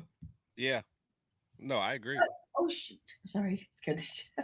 Uh-oh, what happened? We have deer in the yard. It just scared me. Oh. Sorry about that. Wait, did I say this? I don't think I said this. Trader Travis. How long do I get to live then? I never called him a traitor, did I? No. I'm pretty sure I didn't say that. What? You called me spicy? Dang, spicy. You been calling people traitor? Woo! I'm pretty sure I did not say that. I need you to call in and rectify that because I did not. How long do I get? Travis, call that number, man. Talk your talk, man. Let us know how Spicy has mistreated you. Yeah, because I'm pretty sure I've never called you a traitor. By the way, Travis is a long time supporter of this show, a member of this channel, and he's been there since day one. And I'm pretty sure I've never said that. Travis also said that he thinks his patch is in the box. And I already responded. It is not in a box. I just made it clear. Travis's patch is not in the box. In the box. I mean, in a box. No, she's right though. There are some patches in the box. Travis is not one of them. There are definitely some in the box, and I'm not even mad to pull out that box and show you who they are. But Travis is not one of them. That is hilarious. Oh, the game next week is Sunday Night Football, right? So it's a night game. Yes. That's good. That's gonna be lit. Litty. Yeah, it's gonna be I wish a part of me wants to hold that game, man. It's just do it. This is gonna upset me though, seeing all those terrible towels there. I know. If one of those towels hits me in the face, I swear to you, it's gonna hit you in the face. You need to come like bail me out. I got you. You. Because I know how them Steeler fans get down, man. What they bring? Oh, here we go, right here. Is it Travis? Is it Travis? Oh, I think it's Travis. I think it's Travis. Let's talk your talk, Travis. Let's go. Travis. Hey, Travis! Talk your talk. What's good? Raider Travis in the house. Talk to me. Talk to me. Oh, okay. You didn't intentionally call me Trader Travis, but you were drinking. I'll give you that. It was a couple episodes ago. Okay. And you spit it out, Trader Travis, and then kind of kept going like it never happened. Oh, okay. Okay. Uh-oh. Mother Moon caught you. Okay. Okay. Oh, So I Crazy, right? slurred my words, but I wasn't calling you a traitor. I just said Oh, Traitor I Travis instead of Raider Yes, Travis. yes. Okay. Okay, that was an honest mistake. Yeah. You did it. All right. Honest mistake, but there was no ill intent there, and there was no reasoning behind it. Oh, I- yeah. Okay. I'm glad you cleared that up though, because I thought he was meant today, tonight. I thought you meant today, tonight too. Okay, so I said Traitor Travis instead of Raider Travis. You did. Fair enough. My mistake. I apologize. But at least we know that there was no ill intent there. Yeah, no, I didn't take nothing personal on that. I know. Oh, that's so Okay, funny. cool. What you think about the game? I got nothing but love for you all. I know. We got nothing but love for you. You gonna be at the home opener? I am going to be there. I am. I'm going to be in Saturday sometime. But then I got to leave Monday early because I'm heading to Washington after. Okay. Hopefully and we'll I'm see you driving. somewhere. Oh, and you're driving. Wow. Always gotta bring that nice Yeah. truck. All right, well, bring that Raider truck out. You know how, like, hey, you know, if you want to pick me up and take me to the game, like, throw a cake in the back. You know, I'll hook you up with some cigars, and then we could just put some flags up and roll down there. Okay, my truck will be there. I love it. I love it. My truck will be there. I love it. I love it. I'm working on my game plan as this week rolls out, though. Okay. I'll definitely be up in there at the tailgate. What time they do start opening the tailgate? The parking lot's gonna 1 o'clock because the game's not until 5:30. I don't know. If I that's actually early. don't know, to be honest, because I hadn't really thought about getting out there that early because it's going to be so hot. I was going to come through around 4. No, I don't know. All right, Travis. Well, I'm glad we cleared that up because I thought like I actually called you that. No, it's all good. I gotta have to give you crap about it because you made a slip of the tongue there. But it was not intentional. You know what? You know I got nothing but love for you and your support. I know. I don't hold you personal to that. I just know, All right. It's all good. Yeah. Guys, have a great evening.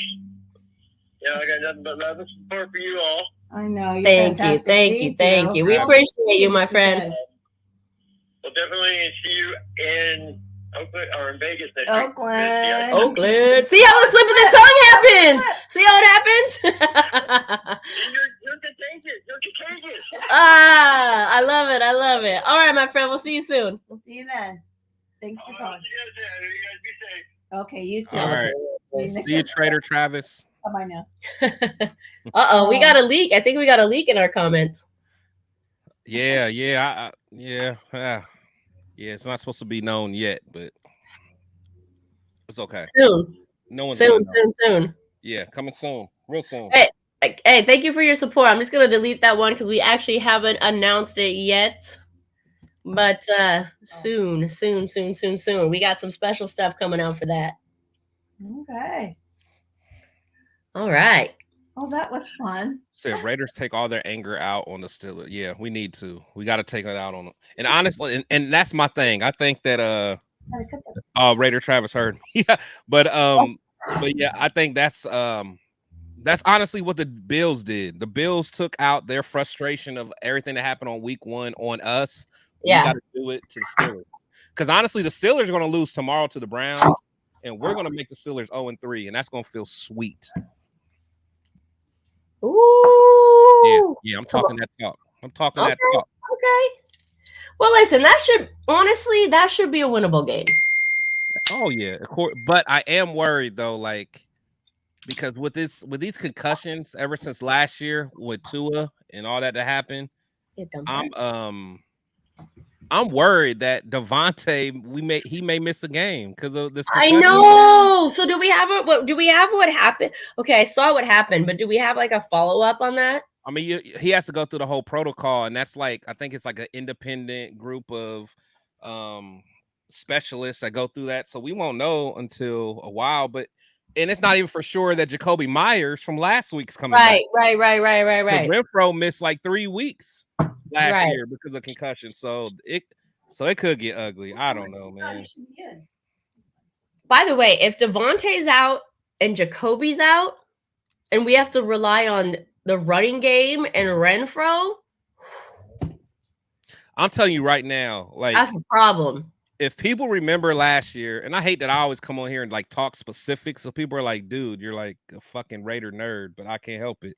But like last year when we played the Steelers, that was like the first, well, not the first team, but that was one of the main teams that was fully dedicated in stopping our run. Like they showed everyone like one of the ways to really beat us and just stop us is like just stop JJ. Well, actually the Saints did, but then the Steelers did. So I know next week they are going to go all in on stopping JJ.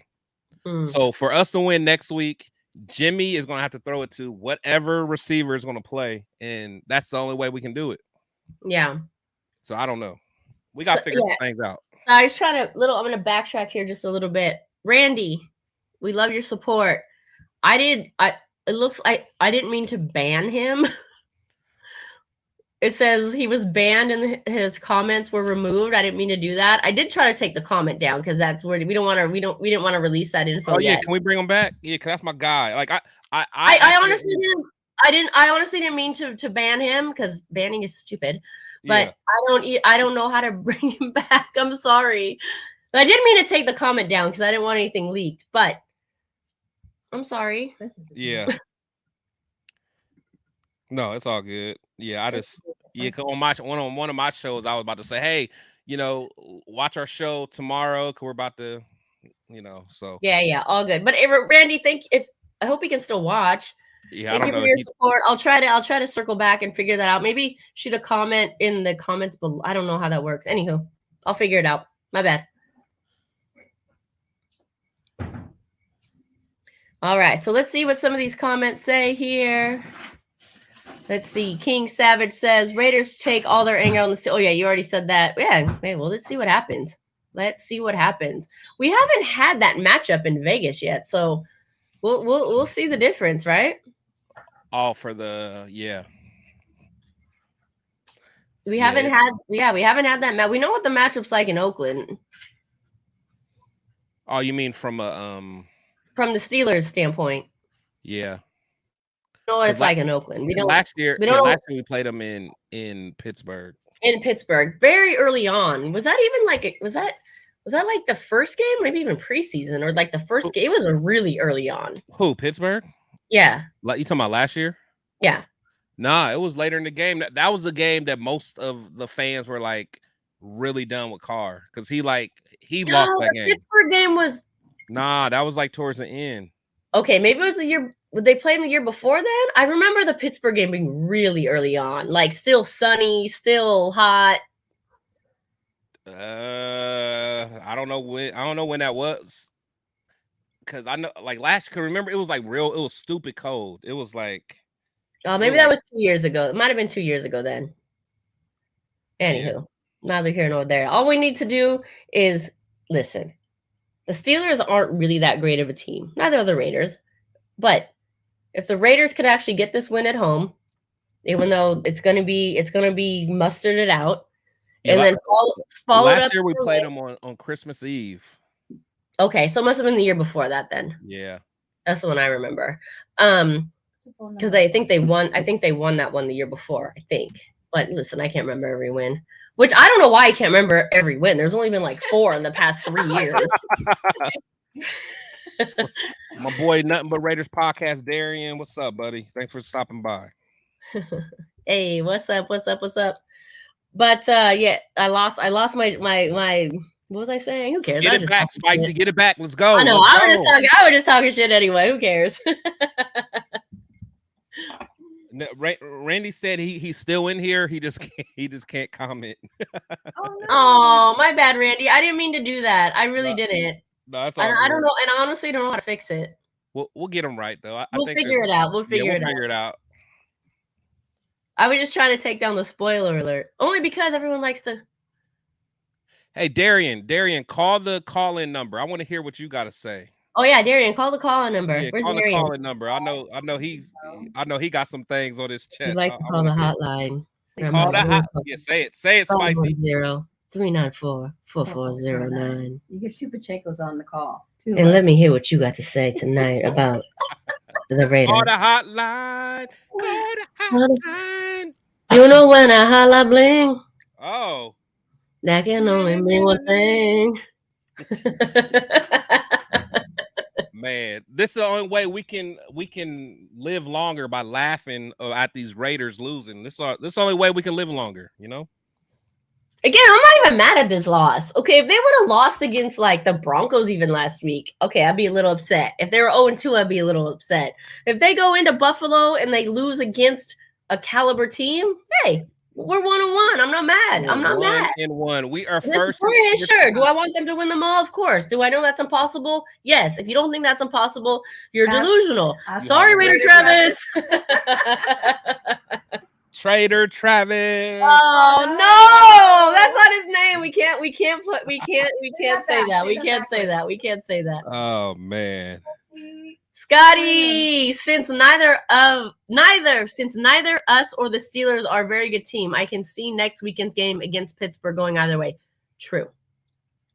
Nah, we're not even gonna put that in the atmosphere. Yeah, we're winning. We're gonna win. And Scotty is I'm friends with him on Facebook. He's a good guy, but Scotty, he's not very optimistic though. He's one of them fans that be like, oh, well, since we're gonna win 2 games this year. But shout out to Scotty, man. Good dude. Okay, can I ask you this though about the optimistic thing? Because I get this shit every year. Yeah. Oh, I'm not optimistic. Okay. That's what I get. Okay. But it's not that I'm not optimistic. I'm a realist. I watch the games and I know who can I listen. I could be optimistic and go, oh yeah, the Raiders are going to go into Buffalo and, kick the Bills' ass. But a realist is going to go, hey, you know what? The Raiders really aren't that caliber of a team to go against the Bills, so I don't think they're going to win. Does that mean I'm a hater? No. Does that mean that I want the Raiders to lose? No. It just means I can watch football and understand when one team's better than the other. Which what everybody does, which is what ESPN does, which is why the Raiders, I think, were, by the way, they crushed this. Weren't they only like 9.5 points off? Okay, and they ended up being 28. So yeah, no, you're right. Yeah, Vegas was way off on this one. Way off. I mean, they had the Raiders losing, but at 9, I think, not 28. So to be a real Raiders fan, listen, Travis is gonna go 16-1 now because he can't go 17-0 anymore. And in a real world, I wish we could do that. But if we're actually looking at as what we do here is being analytical about what we see on the field and being fair, and non-biased, if you will, you can't just say the Raiders are going to go in and win every single game. It's just not realistic. No, I agree. And that doesn't make us haters. That doesn't make us not fans. That makes us football fans. That makes us analysis. That means we say what we see and we know what we see. And that's it. Oh, you just want me to come on here every week and go, oh, yeah, the Raiders are going to win next week. Yeah, who cares? Yeah. Well, that sounds boring. Yeah. No, I agree. No, I think for me, the biggest thing is, so I love, because I consider myself a realist too.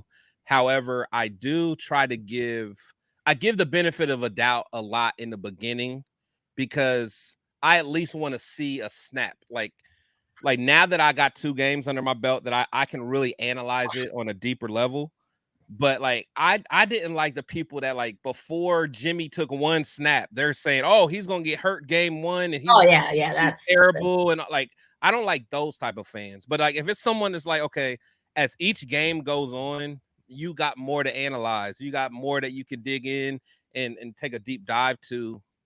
And okay, we got 2 games as a sample size. Yeah. 1 game was decent, 1 game was just trash. Now it could be okay, X, Y, and Z is going to happen, whatever. And maybe you didn't mean it this literally, but did the Raiders really play like trash? No. Or today, yes. Or did they just get win? Did they just get matched with the bet? Like, if you say to me, if the Raiders play trash, that means they go against a team that's their caliber and they played so badly that they lost. So, I don't think the Raiders played trash. I think they That's a did good the question. best that they could.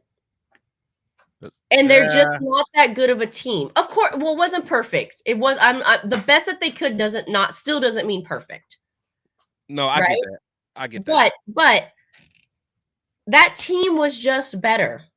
That team was just better. So I actually don't think they played like trash. Mad Max tried to do his thing. He met his match. Josh Jacobs tried to do his thing. He met his match. Yeah. Garoppolo, he made some mistakes. Sure. I thought the secondary, well, first of all, it shouldn't be left to the secondary to make that many plays, but Epps came up with some really good plays. He did. They just weren't. Look at time management. Like, we haven't talked about time management. Okay. I think the Bills had like 43 minutes to the Raiders like 17. Yeah, something. Okay. Yeah, something crazy. So are those trash numbers? Sure. But I really think, unfortunately, the Raiders played to the best that they could. And unfortunately, okay, not the best. I get what you're saying. Because nobody plays their probably the best. I mean, there's going to be mistakes. However, it's not like they just went out there and turned over the ball a bunch of times. No, I get what you're saying. You know what I'm saying? Like, yeah, no, I get it. For me, I think that the biggest thing for me is like I judge a lot of stuff on effort. So, like, if you can't beat someone, at least try your hardest, and and if they just beat you, they beat you, and that just happens sometimes. Like, sometimes the better team's gonna win. Sometimes you can overcome it. I mean, if the stars are aligned, but like, I just feel like, for one, the Bills had the better team, but I still didn't like our effort all the way. At least you get guys like Mad Max, of course, Epps, yeah, even Bennett. I thought Mad Max gave effort. Yeah. No, that's what I'm saying. So I'm like, no, I'm saying like Bennett and Mad Max, like those guys gave effort. Epps? Yeah, Epps. That's what I'm saying. Epps, Bennett, and Mad Max. Those are the three that I mean. Even I can't even say Jacobs, because Jacobs shouldn't have let that guy jump over him and get the interception. That bothered me. And I love Jacobs. To our Aussie friend's point, correct me if I'm saying the name wrong. Spillane? Yeah, Spillane. Yep. I even think he gave a good effort. Okay, hold on. Let me finish. The ball should have never gotten to his point as many times as it did, right? But when it did, that's his job, is to stop it when it got to him. So in that aspect, I think he did a good job, and I think he gave it his full effort. I mean, you can't really blame the guy for the ball getting to that point in the secondary that often, because that's why he's there, is to make those stops when it does get to him. And we hope it doesn't, but it did. But when it did, he made the stops. And if you think you don't know what you're talking about, then tell me, because I'd love to hear it. No, I get what you're saying. So Spillane's a linebacker. So, and I think him and Diablo, they're both linebackers, and they fly around the ball. They give maximum effort. Like, no one can ever say Spillane and Diablo don't give effort. The thing with them is they'll come up and make the play, but they won't wrap and make the tackle. Like, they'll hit the guy, but they won't wrap and tackle. So you're saying they made it. So you, I think, and then our Aussie friend is saying, like, they make it too late. Not even too late. It's just like they don't finish the play. They don't wrap it up. Like, they're flying around. They're doing the stuff they're supposed to do. They're making the reads. Like, Spillane will hit a guy in the backfield, and like, instead of like trying the backfield, that's what I mean, not the secondary. The backfield. Yeah, like he needs to wrap him up and get him down, but it's like he wants to make the big hit, and he like bounces off, and then the guy gets 3 more yards. So, and again, I'm not totally upset about that, because I am all good with high motor plays or high motor mistakes. I can live with that. But it's the guys that are like Tyree Wilson, and I might even upload it real quick just so I can even share it with here, just so we can play it. But like, literally, it was this play that Tyree Wilson was on the other side of Max, and he was over trying to get to the quarterback or whatever. He kind of got free for a second, and he started walking. Like he started walking and Allen still had the ball. Yeah. Like he started walking, Spicy. No. Think about this. The guy that's supposed to hit the quarterback started walking while the quarterback was like this.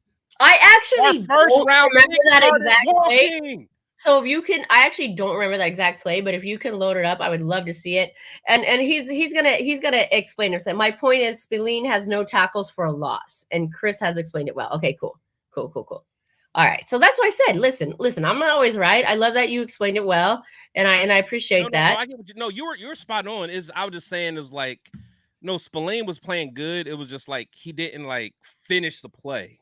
Yeah. Okay. Spillane was good. I'm not mad at Spillane at all. But yeah, let me. I'm gonna find this play. All right, you do it. We'll read some. I didn't see it. No, I didn't see that. And I actually like watched the game today. Right. When I always watch the game, but like I was not. I'll put it this way: I was not distracted by anything today. Right. Sometimes I'm distracted by things and I don't see everything. But I missed that. The point is, a lot of the players or some of the players are not following through. Like I noticed number 23. Who was that? 23 is David Long, I think. So he's like tap the guy, everybody's still playing. He's like just walking a little bit. Just like no, just because. Yeah, like we're not good enough to take breaks. We're not good enough to take breaks. No. I mean, like Mad Max, he might fall down, but he gets back up and he keeps on going. Yeah, like someone like Travis Kelce, he could take a break every now and then. Like you're a dog. We have none of those. Like whatever, dude. I'll take Travis Kelce. But anyway, Scotty says, of course I want our team to win. But when I said our game with Pittsburgh can go either way, I just meant to say I saw this game as a coin toss game that is unpredictable.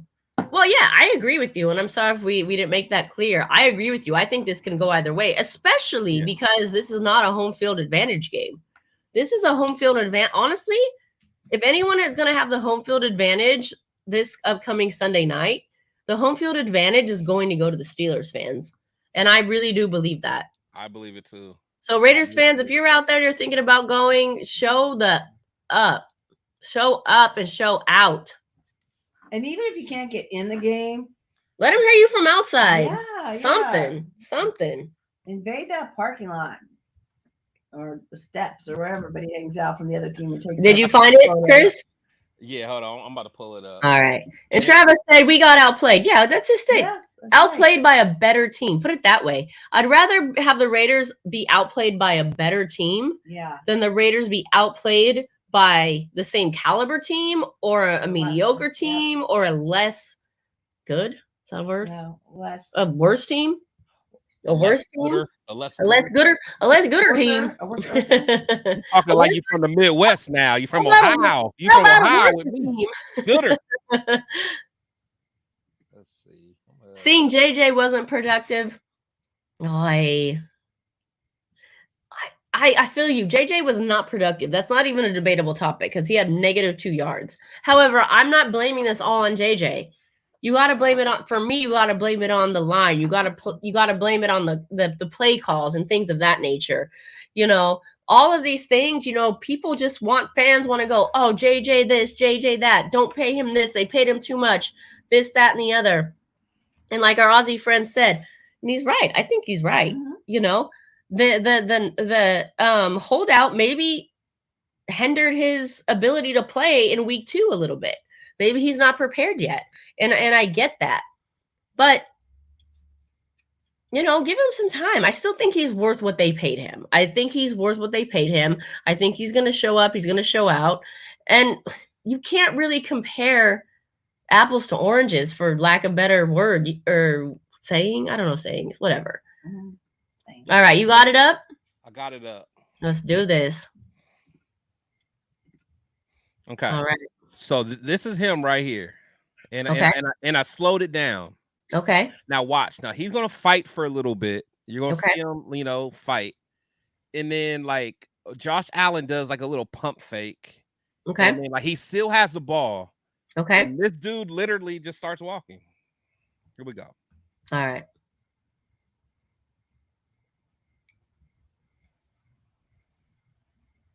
So nice and slow for y'all. Like plays like this is what drives me crazy. And like you see Max, like Max is down. Yeah, Max is over here on the other side. Mm-hmm. And like of course, our inside guys don't do nothing, so they're just like trash. But like, look, okay, so he's trying, he's doing all right, he's fighting. Oh, got hit in the mouth. Yeah, he Okay. got hit in the mouth. He even gets held for a second. Okay. Okay, he got held there. Held. He's still being. But look, okay, here we go. Look, he's gonna pump fake right here. Pump fake, psych. Okay, now look, you got it. Like you should get Max. Look at Max. Wait. Can we go back a little bit? Hold on. Yeah, I actually think did Max get face mask? Oh, yeah, they probably did. They're like killing Max.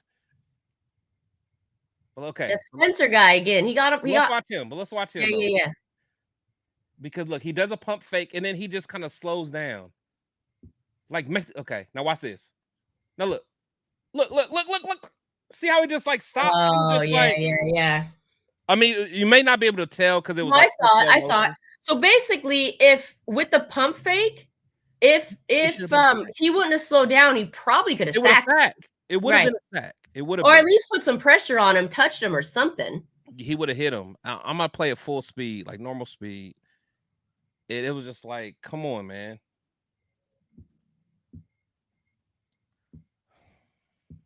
It's like little plays like that, and like I don't know how I just be paying attention. I'll be seeing it, but like, okay, now go. Like he stopped playing. He stopped playing. Like that's what I'm saying. Yeah, he stopped playing because he got. So do we chalk that up as a rookie mistake because of the pump fake and he gave up? Nah, because you play until the whistle goes. You play until the whistle until you see the ball leave his hand. That's where I'm at with it. I agree. Here's the other thing too, and I'm not excusing that because that's terrible. But we were talking about that late hit that was on Allen that I think was total BS, total trash. Like they might as well give quarterbacks like what are those flags around their waists now because you can't even touch them. Flag football. Yeah, you might as well play flag football. Just on quarterbacks though. Only on certain quarterbacks because they could hit Jimmy probably and they wouldn't care. Right. But here's the thing, and I'm not excusing that trash at all because he should have kept going. But I'm wondering, okay, A, rookie mistake, or B, is he thinking, okay, and I don't think he was thinking this because he just stopped playing. But yeah. You know, if he hits him and he did actually throw it, then is that a penalty? Yeah, but it's just like you already, I don't know, man. It's just a mentality thing for me. It's like I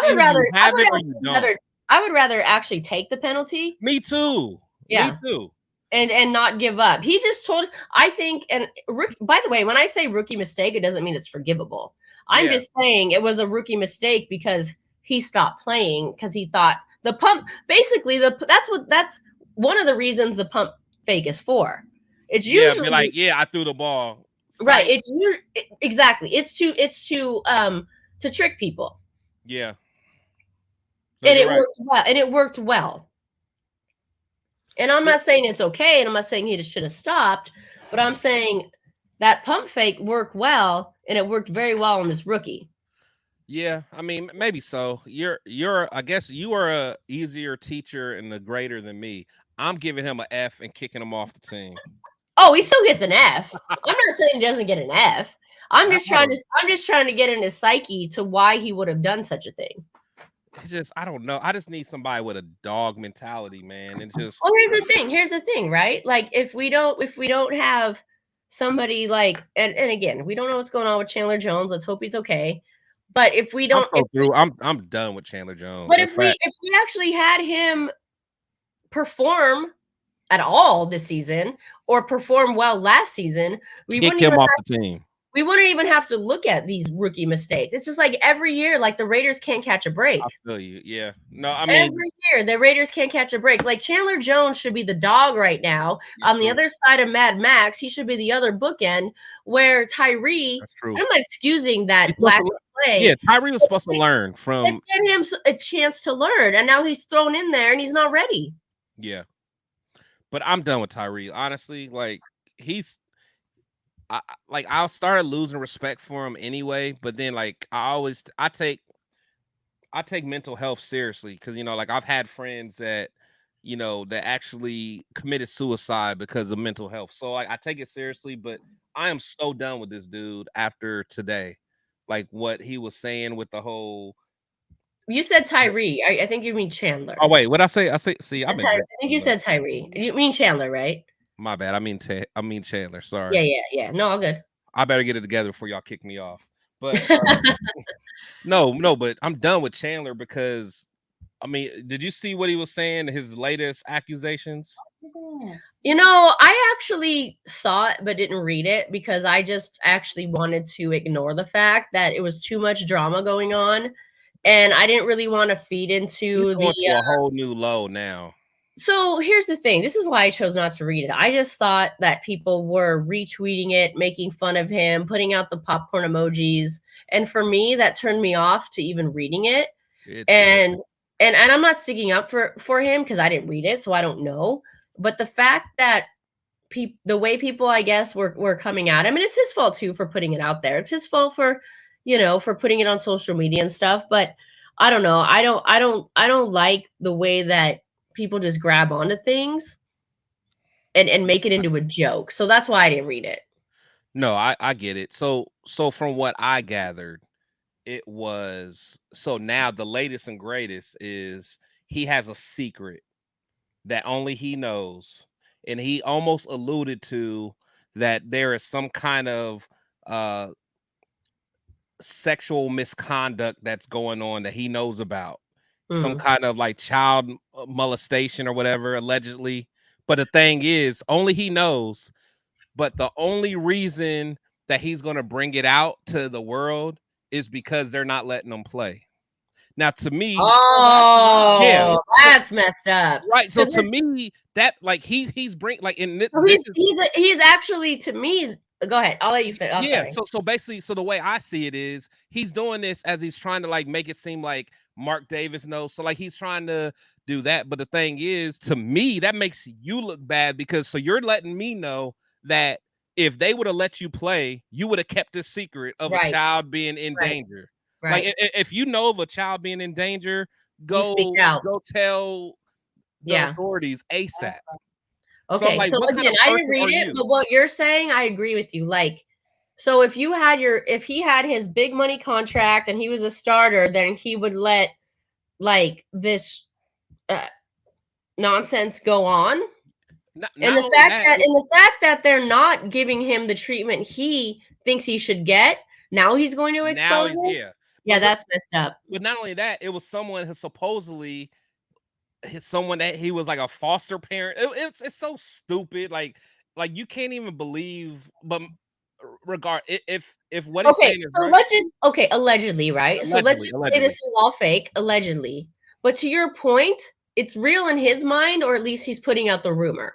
So that doesn't make him look good, because if he believes it in his mind, why did or even if he doesn't believe it, but he's putting it out there, that doesn't make him look good, because he's basically saying, I'm okay with it happening as long as I'm playing. It happening. Exactly. I'm okay with it happening as long as I'm playing and getting paid fake outrage. Yeah, and just like Raider Travis said, it was involving his goddaughter. That's what it was, not foster. It was his goddaughter. And my thing is, if it's your goddaughter, so you have this fake outrage now that you're not playing. That's the only reason. I'm like, come on, man. Like, this is ridiculous. Like, honestly, he is beyond scum. Like, before, I hope he gets help. Let's hope that's not true. First of all, let's for everyone's sake, let's hope that's not true, especially for these alleged, children and girls. Let's hope it's not true. But again, to your point, if it is true, he should have said something regardless of his playing status, his contract, anything. So to me, he's incriminating himself, because let's hypothetically say it's happening. You literally told the world about it and didn't tell nobody. Right. So you're guilty. He's guilty as well, because if he knows about it, and if you really care, I guess if somebody said it's involving his goddaughter, like, you're literally gonna let. I can't understand how anyone would let any child that they care about, or not care about, but especially someone that they care about, or any child, right? But go through this and then say, oh, but I'm only speaking up now because I'm not getting my way on they a won't let me football play. field. Yeah. Well, let's just hope it's not. Yeah, and honestly, he's out of his mind. And Either way, it's messed up though, because even like Mother Moon says, let's hope it's not true. Right. Even and I hope it's not true. Right. But why stir anything? Why? Like Who makes this up? But the thing is, this is the same guy that was half naked at the police station after smoking some bad dope back in 2016. This is the same guy. His brother got caught. Man, you know, I'm just enjoying my day. see, spicy got me fired up. We today, keeping it real tonight. I told you, I'm usually chill, man. Y'all got this is like the spicy shield talk after hours. This is this is like what we wanted. Yeah, this is like the after show, man.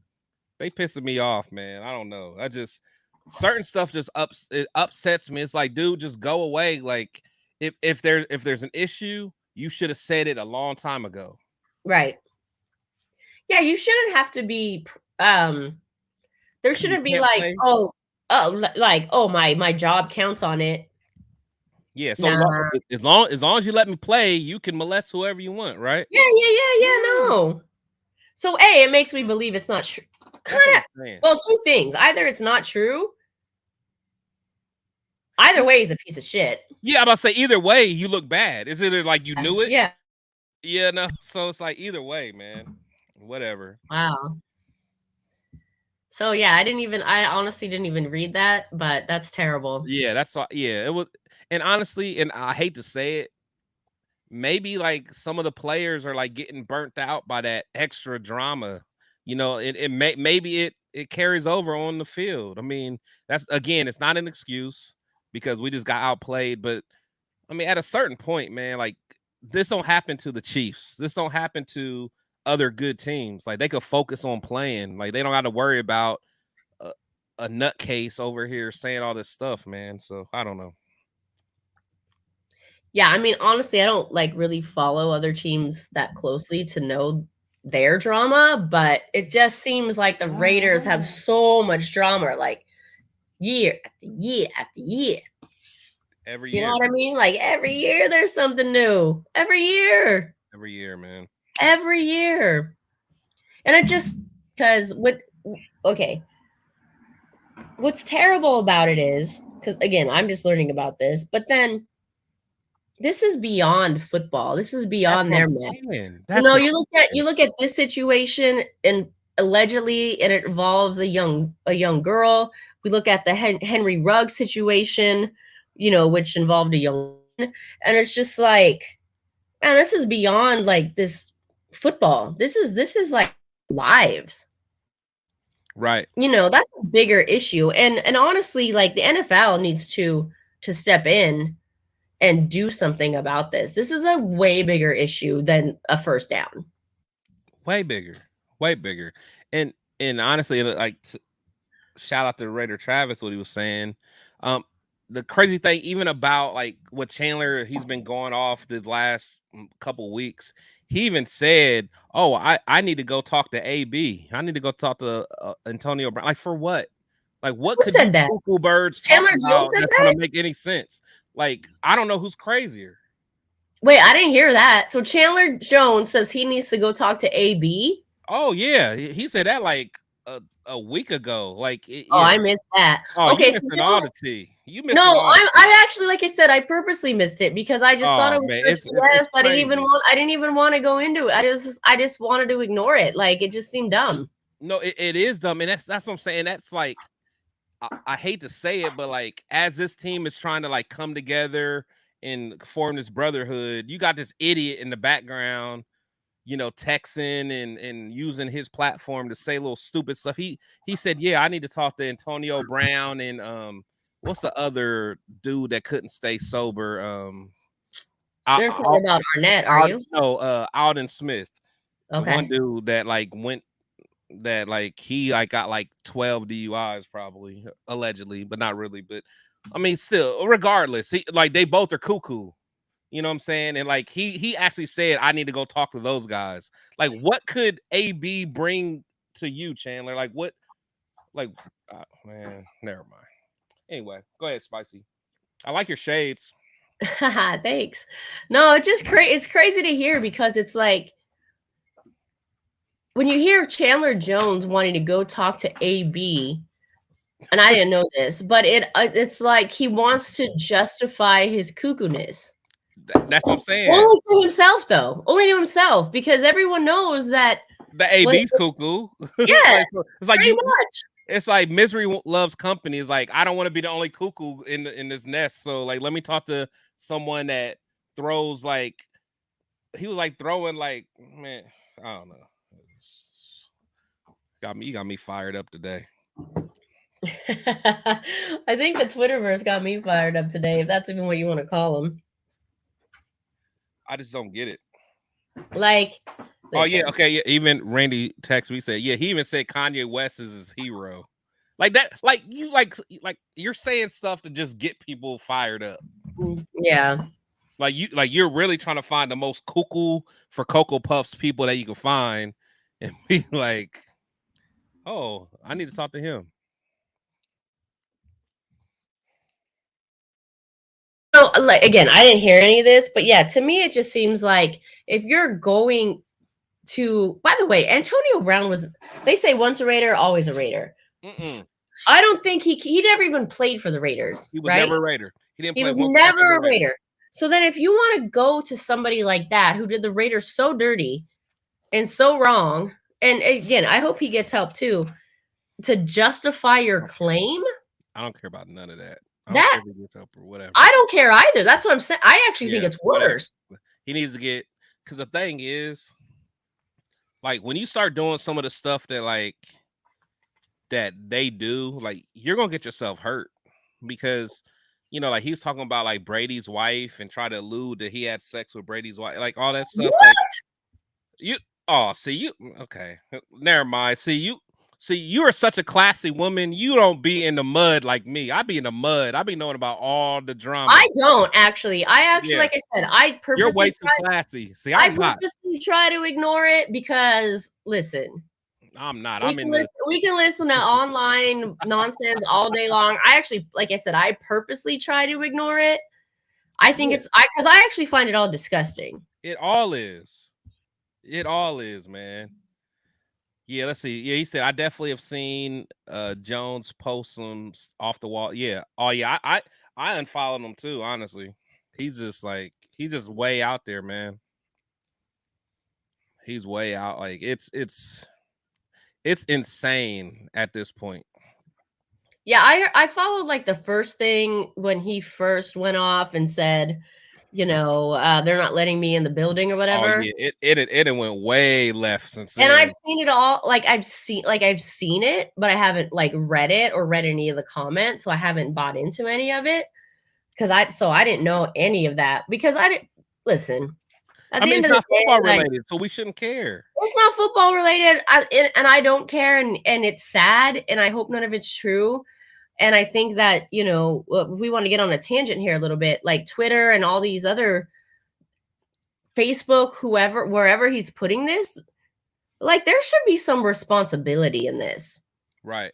I mean, and that's a whole, I don't know if political is the right word, but that's a whole different conversation. But when you're letting people go online and talk about molesting children and sleeping with people's wives, where it's true or not, like I get freedom of speech, but there has to be a point where you look at social media and say, all right, we got to get a grip on this. Like, this is not okay.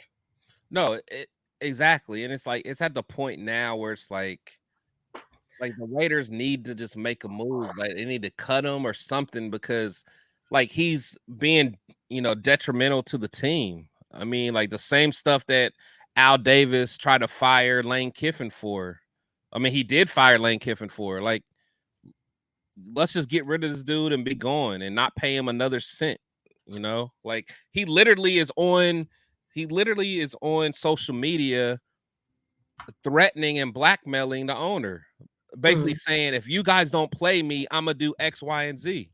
I mean, that is as crystal clear as it needs to be. I don't know. Yeah, that's interesting. So I would think that would be breach of contract of some sort. Exactly. But if, again, social media needs to take some sort of measures on this. Here's the thing, like, I'm gonna take this a little bit off topic, but I'm gonna keep in the same topic, but let's just bring it into more of a neutral zone. So this is the problem with really, I'll just straight up say it, Raider Nation in general, right? Because this behavior happens on a daily basis within our fan base. And the bigger problem with stuff is not everyone is strong, and not everybody can ignore comments, and not everybody could rise above. Okay. And so you could really, one could really hurt somebody by slanderous comments and or allegations. Okay. So things could really lead to, one could bully somebody to the fact, even online, to they want to harm themselves. Exactly. That was my point, because like I said, I've dealt with that where, you know, I've had someone that took their life because they just went through so much where they just felt like I didn't want to do. So therefore I take it seriously. But it's stuff that Chandler's doing, it's a whole new level. It's a whole new low to me. Well, and I think that's why I chose not to get involved in it. I know there's nothing I can do personally to stop it. However, I know what I can do personally is not engage in it. You're right. Is not to continue to spread it. You're right. And the unfortunate thing is even with our fan base, you know, they'll take a rumor, they'll take a lie, and they'll repost it, they'll run with it, they'll comment on it, even though they have no knowledge on it whatsoever. And that could really be detrimental to people. You're right. And it's just not fair to this little girl, supposedly. It's not fair to somebody's wife, supposedly, allegedly. It's not fair to somebody's marriage. And I can't understand why at this platform, when you're part of the NFLPA, that something can't be done about it. Yeah. No, I mean, you're exactly right. I mean, and again, and it kind of goes back to what you said earlier regarding our fan base. Like, you posted something about somebody stealing something of ours, you know, from our Raider community, and people, like, I mean, I saw some people share it and some people comment or whatever, but then you get someone like engaging in all this nonsense that Chandler's doing. Oh, they post it everywhere. They share it everywhere. It's like they don't keep the same energy with stuff that's like important. And I'm not saying what Chandler's saying is not important, but again, I think a lot of his stuff is speculation. But it's like people just want the drama. Right. You know what I'm saying? They just want the drama instead of like coming together and figuring out stuff and problem solving. I don't know, man. No, it's true. And that's what, like Travis says right here, people are actually clowning him on his post more than telling him to get help. I mean, is it I don't know. Excuse me. I don't know, Travis. I don't think he wants help. Nobody that needs help wants help, I don't think. True. Maybe I need to be more empathetic, but it's hard for me to be empathetic towards him. And again, I'm somebody that's went through dealing with people with mental health. But I get what you're saying, Travis. I do. I think nobody that needs help wants help. That's true. For the most part, I can't say nobody. They don't think they need it. Right. They don't think they need it. So when you don't think you need it, you don't want to accept it. But what I do know, or believe, I should say, is making fun of somebody. Okay, let me rephrase it. If we think somebody might need help, making fun of them is certainly not helping. How about that? Oh, at all. Yeah. No, it's counterproductive as hell. Right. I agree. So if we're looking at this person saying, I think he needs help, and then let me clown on him. They're part of the problem. They're part of the problem. Yeah. Then that's part of the problem. No, that's a good point. I think that's a good point. And that's why I kind of like, for me, like I guess I just chose not to engage in it. It's definitely sad all the way around for But whoever's right, wrong, truth, not true, whatever is happening over there needs to be dealt with. No, it does. But you know, one thing that like pisses me off, like just when I think about it, just holistically, like we have fans that literally, in fact, like just in my inbox today, literally said, "Oh, these problems like this never happened before McDaniels got here." It's like, you know what I'm saying? And I'm like, are you serious? It's like, do you not remember AB? Do you remember? You don't remember the whole AB situation? And it's like, and even if AB didn't happen, it's like, why does your mind go there? Like, why is that where? Okay, I can't. Okay, that makes me believe they're new fans, they're ignorant fans, they claimed or not, or they're biased fans. That's what I'm saying. Clearly, this is not a new issue. Chandler Jones is not a new issue. AB happened. Oh my gosh, when was that? That was still in Oakland. That was what, 2019? Probably whenever we had Hard Knocks, so it was probably like, yeah, probably 2020, 2019, yeah. Yeah, okay. And then we had the whole Henry Ruggs thing. Then we have saying. the Arnett thing. That's what I'm saying. That's my point. That is all pre. So you said McDaniels? That's what they try to tell me. That's all pre-McDaniels. So literally one incident with Chandler Jones and someone's tripping saying this is a McDaniels issue? It's sickening, man. It's sickening. So that just, again, so actually now that I'm actually speaking it out loud, that literally just makes, so that person's just not a McDaniels fan. Oh yeah, and they'll say that and they'll agree to that. But my thing is, like, at that point, are you even a Raiders fan? Because it's like, why do you hate our coach so much?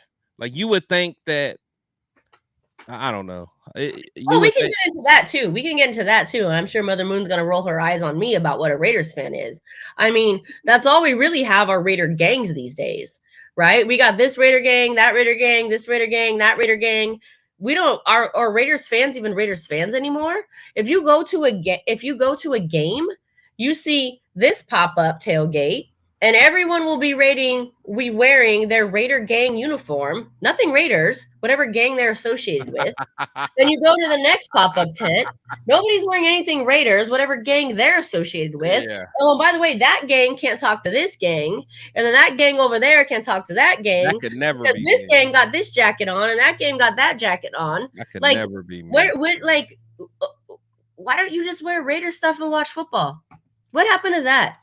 What happened to showing up to games, having camaraderie in the parking lot, sharing a drink and some carne asada with each other, and then watching the Raiders play football? What happened to that? I miss that in Oakland, man. Right? And honestly, I feel lucky because, like, I'm not from that cloth because I'm all the way in Ohio. So when I go out there to Raider games, I'm just so happy to be amongst other Raiders. I don't know. I didn't even know about the all little groups until I started content creating.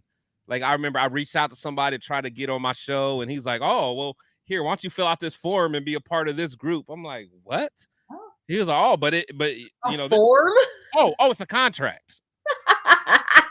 A form. If I'm lying, I'm dying. If I'm lying, I'm dying. I don't think you're lying. I think it's funny. I was like, it threw me off. I'm like, what do you mean? He emailed me a form to join one of the groups. He's like, "Oh, well, even though it's based out in wherever." And I'm like, "Well, look, man, I'm in Ohio, so I don't go there anyway." He's like, "Oh, it's okay. We got people that's from everywhere." I'm like, "Look, thank you, but no thank you. That's not." So you were like literally like almost being initiated into a gang. Oh, that's what it was. And they were like, you know, you gotta sign this, and like, you know, we'll give you a pat. Look, hey, spicy. They were like, we'll give you a t-shirt and a patch. No. Well, don't forget the certificate. Don't forget the certificate. Oh my God. I'm like, honestly, I almost quit before I started. I'm like, you know, I'm thinking to myself, like, maybe this ain't for me. I was like, cause I am way too strong-willed. Like, I will cuss somebody all the way out. Like, I am not I'm not politically correct. So, Give me water. Just give me the bottle. oh man, I'm not a top recruit. Like, if you have a gang and you want me there, I'm not a top recruit because I will cuss you out if I'm not happy. I'm with you. If you want me to wear your motorcycle jacket, it's too hot in Vegas for that. Yeah, I am not the guy. 300-pound motorcycle jacket with all the patches. What are you tired? Like, honestly, I'm like, my moon's walking away now. She can't even anymore. I mean, I'm just saying, like, no, I don't. Oh man, like, honestly. Hey Chris, can't we just like wear some Raider stuff and watch a football game? That's all I'm here for. Right? That's all I'm here for. Right? That's why I made my platform. Protect. I actually would not like to be in anyone's gang. At all. Ever. Dog, honestly, I was in college and they were trying to like have me be in a fraternity. I'm like, you want me to pay to wear a color and you smack me with a paddle? Dog, I will punch you in your. Never mind. Stop it, Chris. See, everybody think I'm nice, man. Let me just. I love it. You got a little spice in you tonight. I love it. You got a little spice in you tonight. I do got a little spice in me, man. I don't want to be the angry black man tonight, man. But you guys are letting me out, man. Y'all letting me out. We're just speaking the truth. You know what? I think. Well, let me say, I used to be in a gang. I'm just gonna put it out there. Oh, I know you was in the gang. I could tell the way you poured them drinks. I know you was in the gang.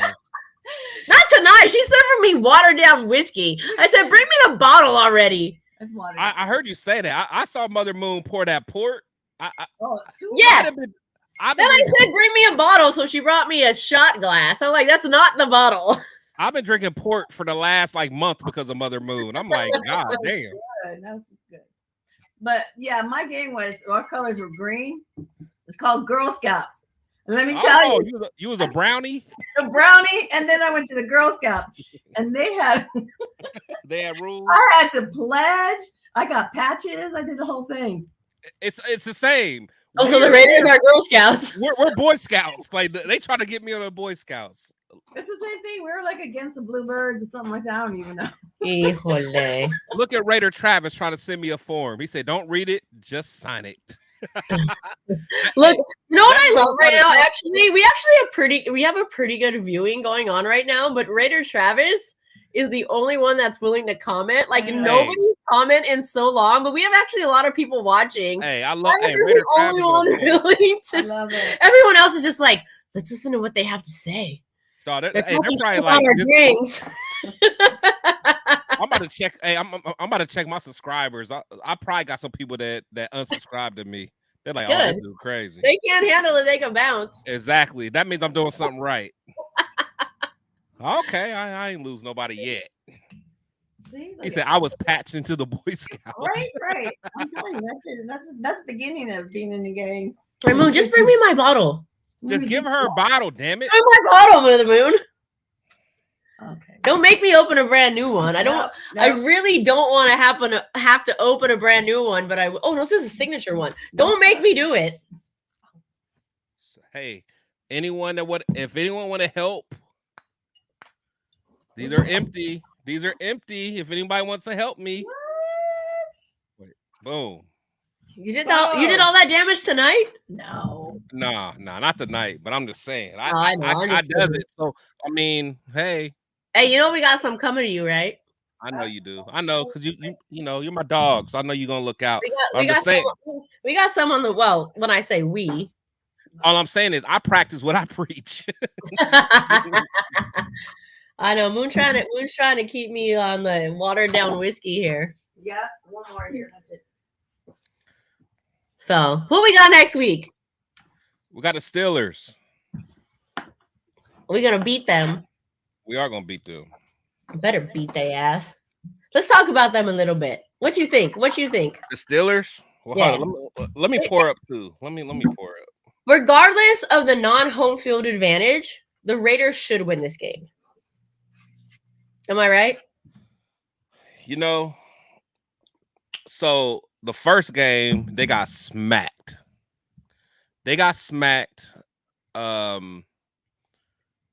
They play tomorrow. They play in my backyard. They play the Browns tomorrow.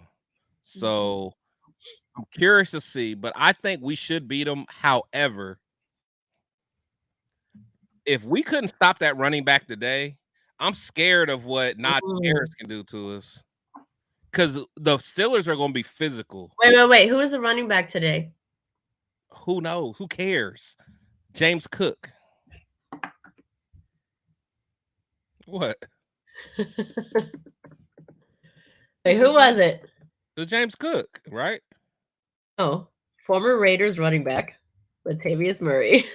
Oh, nah, he was a backup. But no. Okay, all right. But they couldn't stop Latavius either. Huh? They really couldn't have stopped Latavius. Yeah, I'm about to say, Latavius scored too. Yeah, but I get what you're doing. I was like, James, I thought it was like. I know, but I'm just messing with you. No. It's that type of show tonight. no, but I've always liked Latavius. He was a beast. But I like Crabtree too. I like Mac too. Yeah, I like a lot of. I don't know, man. Actually, like. Hold your okay. Never mind. No. Honestly, this is a free zone. You done got me this loose. Look, I was just gonna say I don't like the way the Raiders handled Crabtree.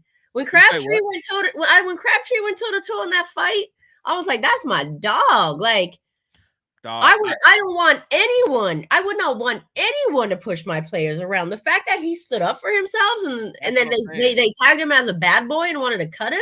I was not cool with that whatsoever. I love that about him. I even loved what Marshawn did when Marshawn went out on the field to protect Marcus Peters. I even like that, even though he was like to protect the guy on the other side. But it's his family. That is such an Oakland thing, though. His family. Yeah, like I And okay. Can I just say, and maybe it's just my own mind, because I like to think that he was protecting both sides. Yeah. I like to think he was protecting his cousin and his teammates and not letting it escalate. And I might be delusional. No, you're right. You're right. Because that's how I want to see it. But I would like to think that Marshawn went out there and was like, hey, this is my cousin and these are my brothers or my teammates or however you want to say it. And let's stop. That's how like to see it, or how I saw it, I should say, and maybe I'm wrong, but no, I'm with you because I think that at the end of the day, because the dudes that was like going after him was like Donald Penn, so it was like some dudes that was really about that action, like like shout out to Donald Penn, like I like Donald Penn, he was. I like Donald Penn too. Yeah, Donald Penn will pull up on you, man. So so I think that it was more of that, but. I miss that. Like, honestly, like I miss the Richie Incognito days, man. Who's Black Hole Rob? What happened? Take it back. He didn't mean it.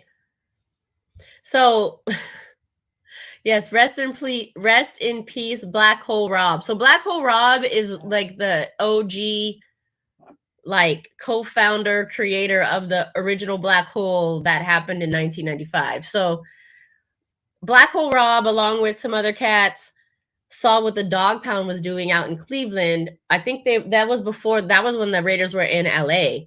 So they saw what they were doing out there and they said, when we want to come back to Oakland, we want to do like a Black Hole. We want to do a Dog Pound thing. And so that's when the Black Hole like really became a thing. Before it was a business, before it was anything. And that was really like the Black Hole in the Coliseum was section 108, correct? Was it 106? Mm-hmm. I people say it's one section. I like to say it's between 106 and 108. However, I digress. That's when they really came down and got dirty. And that's where the Oakland Raiders got known as being the Black Hole. And Black Hole Rob is the one, Rob Rivera is the one who founded it. So this is who they're representing here right now.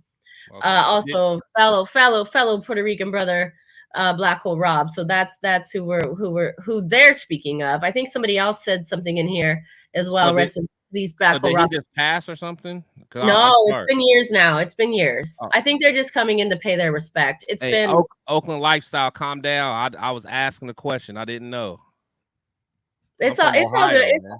It's all good. It's all I good. We know. I we just we we know didn't we like that know we coming. acknowledging people. We acknowledging people. But Shout and out. forgive me, I actually don't remember the year he passed. So forgive me. 21.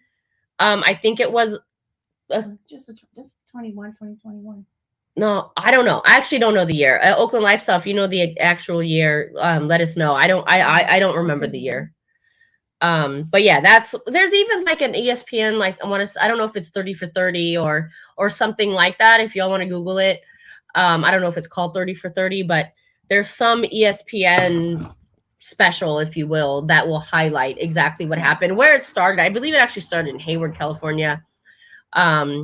Again, I might be wrong on the exact location. But yeah, it's a good little piece that I believe ESPN put out. It's from section 104 through 107 is where they actually started. I'm reading a little bit here. It doesn't give us date, but it was just during the corona. That's right. Yeah. Okay. That's right. I think I did hear somebody recently say that he passed from corona. I don't know, or the whatever that's called. I don't know if that's actually why, but it was during that time. It says Black Hole Rob dies from COVID-19. So if you just pull that up, it'll give you his life story, how it started. There's a little video clip here, a photo of him, and a lot of good information about him if you get to know him and how it all started. Yeah. So Black Hole Rob, shout out. Yes, rest in peace. Yes. Shout out, man. What was the date, Mother Moon? Is there a date? I don't see 2021. 2021 is what I see. Section 105, South End Zone. I'm a holler at Big Daddy so he can give me the history on him. Yeah, well, I mean that's basically the history. And again, try to Google the ESPN put out it's a beautiful piece. It's very, very well done. Yeah, I'll check it out. I'm from Ohio, so I don't know, so it's all good. My apologies, y'all. My apologies. So again, I use the black hole a little loosely in terms of the sections. Section 101, definitely the south end zone, 100% for sure. For me, and don't all hate on me if you disagree with me, but I actually think I know the black hole is technically like one section. For me, when I was growing up there, it was like 3 sections. It was like basically the entire south end zone. Well, that's just exactly what it says. Located behind the goalpost, sections 104 through 107. So right, and I think people that had season tickets there would agree that if they were even one section over, that they carried the spirit through. And I think and for me, I think Rob and the black hole would be proud of that. Like, why stick it to one section? Let's make this as big as possible. Let's make it the whole end zone if we can. So for me, I like to think, I've always said like through 108 personally. Well, if you ever asked if the black hole over there, it's over there. Right there, you can't miss it. It's as huge. It's on the other side, Yeah. So Oakland Lifestyle, thank you for shouting him out. Yeah, thank you so much. Of course, rest in peace, Black Hole Rob. And I think somebody else shouted him out, Slick Rick, of course, as well. Thank you for that. Yeah, and go check that out. So no disrespect here, no disrespect. We love it. We love us some Black Hole Rob. Yeah. Hey, I apologize. I'm not gonna go back and forth. So I apologize. It's all good. I didn't know. It's all good. It's all good. Wasn't it like 4 of them who started? Yeah, I don't actually know the exact number of people, but like I gave you my story of how I know I remember it starting. I know there was a group of guys, again, started in LA when they said it's going to come back to Oakland in 1995. Hey, we're going to follow the dog pound, do what they did, but let's do it meaner, tougher, rougher. By the way, let's carry this on a little bit. Oakland Lifestyle and Slick Rick, let's carry this to Vegas. Let's switch gears here a little bit. You know what? Because you can disagree with me if you want, but I actually don't really feel like the black hole has migrated over to Vegas. So if you all have any power into this, let's keep that tradition alive in Vegas, because I know Black Hole Rob would probably want that, right? Yeah, absolutely. I think I know Gorilla Rilla holds it down. I know Gorilla Rilla holds it down. You've got your. I know Senor's been down there a bunch of times. I know Johnny V's been in the black hole a bunch of times. So there's definitely people trying to hold it down. Unfortunately, it has a little bit deteriorated due to other fans coming in and being in Vegas. But yeah, let's rally together and get that black hole in Vegas and blacked out, and in honor of Black Hole Rob, right? On the moon. Yeah, I 100% agree. Yeah, let's do it. That'd be awesome. That would be sweet. I like to see some black jerseys over there. It's actually not one, unfortunately. Here, I'm going to go off on a tangent again. There's a couple things I would like Vegas to do. Okay, so they flipped the script a little bit. So the what we're talking about in Oakland, right, where it used to be the south end zone, right? That used to be the 100, 102, 103, 4, 5, 6, 7, 8, whatever. Yeah. Vegas flipped it. Oh, they did. Yeah. So now the black hole end is like section 132, and then the opposite end is 105. Like couldn't they at least give us that? We talked about when they were building that. Yeah. Couldn't they at least like give the same section the same number? And I actually thought of this too, because coincidentally, right, you have the Oakland Coliseum, and then you have the LA Coliseum, and then you're back to the Oakland Coliseum. Why not just throw us a bone and call it like the Las Vegas Coliseum or the Allegiant Coliseum? Something to keep some history there. You know what I mean? Like, yeah, like why, like, to me, I just feel like Vegas has tried to take everything away from us. Like they can't even keep like the same seat pattern. Like, why not keep the black hole numbers? That would have been cool. That would have been cool, right? Because the black hole still section 105, 6, 7, 8, whatever you want to call it, instead of section 132, right? Yeah. And then with the two Coliseums between Oakland and LA, why not just say, oh, let's call this the Coliseum too, just for nostalgia? That would have been fire. That would have been fire if they did. You know what I mean? Like a little something. But and I think that's a little bit of a problem. I'll say, if I want to elaborate a little bit with a little bit of the history being lost, is it's not all our fault, right? Because I feel like moving to Vegas has really kind of wanted to rip that history away a little bit. They almost don't want us to know about that kind of stuff. They don't want the quote unquote moon. Oh, riffraff of Oakland going into Vegas. And I only say it like that because we're season ticket holders in Oakland. We're season ticket holders in Vegas. And then when we went to Vegas for our tour before it opened to show us the stadium, they literally told us, we want to keep Oakland riffraff out of here. We looked at each other. And I'm totally offended. I'm like, you're literally speaking to the riffraff. Like literally, I'm the riffraff. I'm the riffraff you don't want in. Followed by, give me your money. Yeah, you still want my money. You want my riffraff money though. Right. So so if we really want to keep it real, let's keep it real. Let's keep it real, Vegas. Let's keep that. By the way, I'm just gonna throw this out there right now. What's it? Spend some money and switch the numbers around, first of all, and then actually name the black hole Rob. That would be cool. That would be cool. Why not? It's gonna cost you the cost of a sign. It's gonna cost you the cost of a sign, and then put some history behind it and the years behind it. But Spicy, the crazy thing is it wouldn't even cost that much because a lot of the new fans wouldn't even know anyway. So it's not even like it would be like a big purchase. Like it literally would just be a sign. You know what they could also do? It could be like a plaque on the way down. This is why it's called this. Is a little put it on a jumbotron. Something. Yeah. Something. We can't really blame people for not knowing the history if Vegas isn't really willing to carry on the history from Oakland. Am I wrong? You're not. I'm just wondering if they have anything. I've never seen it. No, no, they don't have anything. That would be cool. That would be cool, though. That would be sweet. That would be cool. Let's do some honor. Let's do some honor. Yeah, let's do some honor. I'm excited.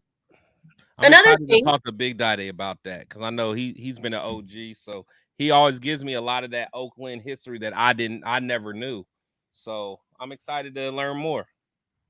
good, and you know what? We love that you're open to it because it's kind of like this is the stuff that we're talking about. And we don't blame any new Raiders. I'm not saying you're a new Raiders fan, but I'm saying the Las Vegas, some of the people in Las Vegas fans that are new, Yeah. they don't know this stuff. Yeah, that's an Oakland thing. Right. It's an Oakland thing. If you're not from Oakland, you don't know. But that's where this all started. This all Yeah. started. All this Raider stuff started in Oakland. Right. So they should know. And as a Raiders organization, they should want them to know. Right. Like history is very important. Let me tell you a quick story. So I think it was the first year that the Raiders had moved. We were flying back from Vegas to Oakland, and I heard that Las Vegas airport had a few Oakland, not this one. This one's beautiful, by the way. Do you want to check it out? Look how beautiful this hat is. Anyone, Oakland Raiders. Anyway, they had some Oakland Raiders hats for sale. So I was like, okay, let me go to these different, I guess, I don't know if they're called souvenir stands or whatnot within the airport. So I go into the Southwest terminal and I'm looking around. I go into one of the Southwest terminals and I go, oh, cool, there's Raiders hats here. And I go to the lady who's working there. I say, hey, I heard you had some Raiders hats here. She goes, yeah, they're over here. I said, cool. Do you have any Oakland Raiders hats? And she said to me, what do you mean by Oakland? Like what? Like, yeah, like your birthplace. So Your birthplace instead of becoming Santangela and punching her in the face, I decided to cry and walk away. Is that your alter ego? Uh-huh. You almost got her tonight. You didn't even get Santangela tonight, by the way. You just got Spicy. Oh, that was Santangela? Oh no, wait till you get her. You haven't even met her yet, by the way. Hold on, can I have one request?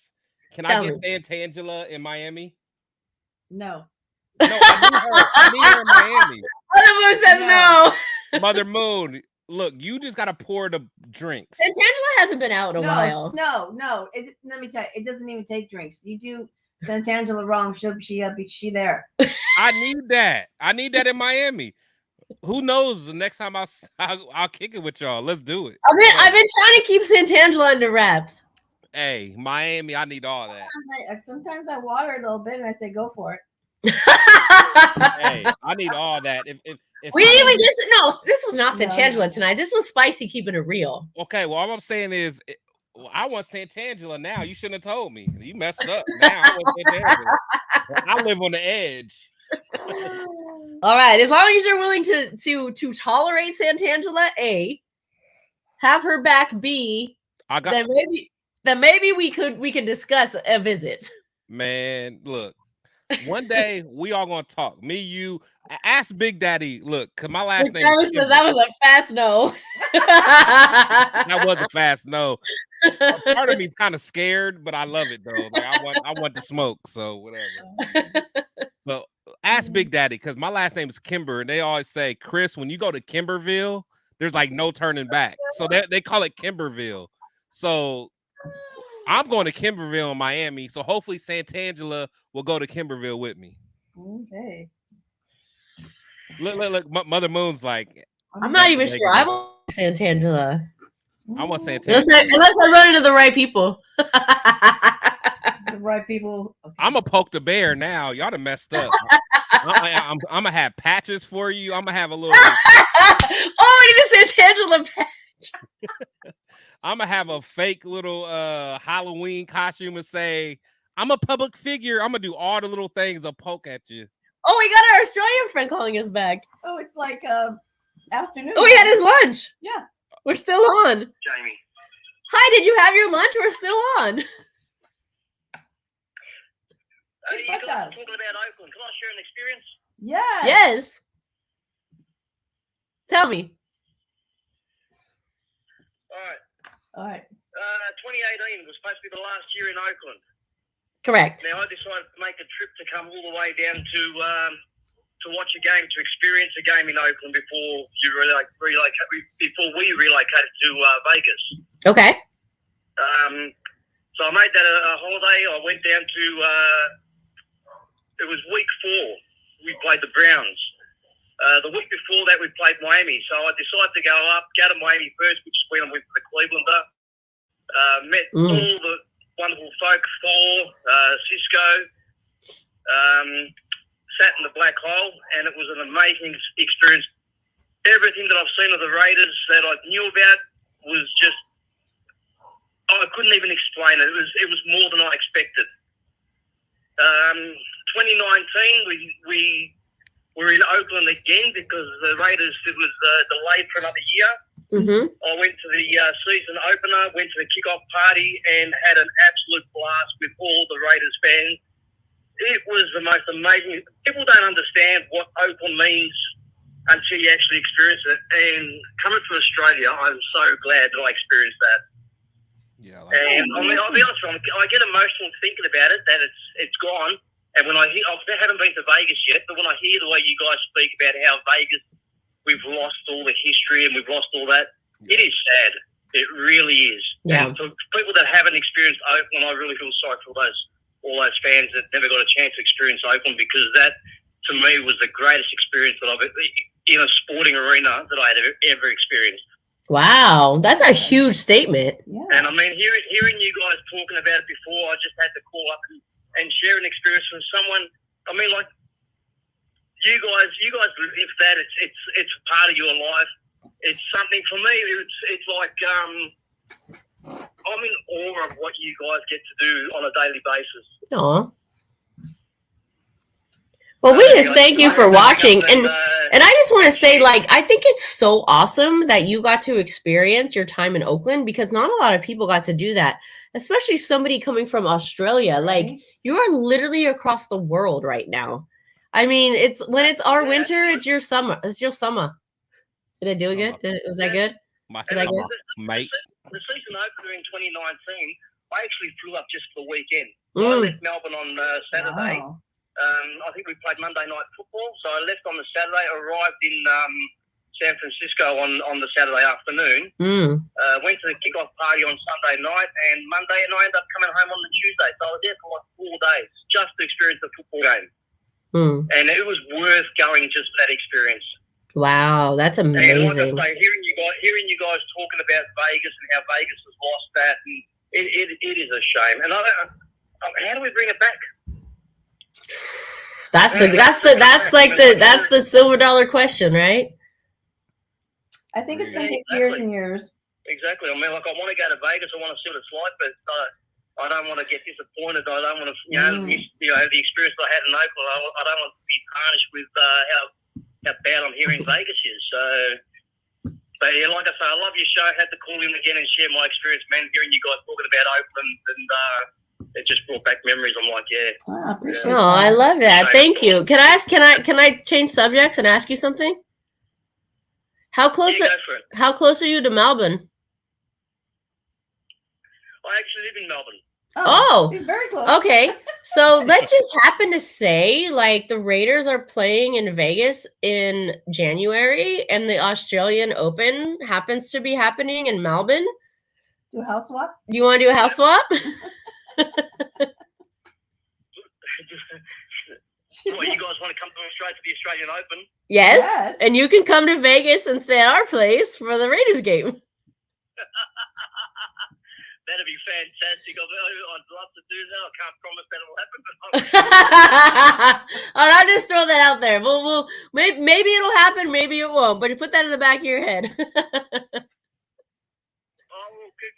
Keep it in mind. Have you guys been to the Australian Olympics before? I've never been. Actually, the only Open I've been to is the U.S. Open in New York, but I've never been to any of the other 3 majors. Yeah, I went to the US Open when I was in New York at the coinciding, and I thought, I might as well go as an experience. Yeah, I would love to. Like, literally, on my the Australian Opens.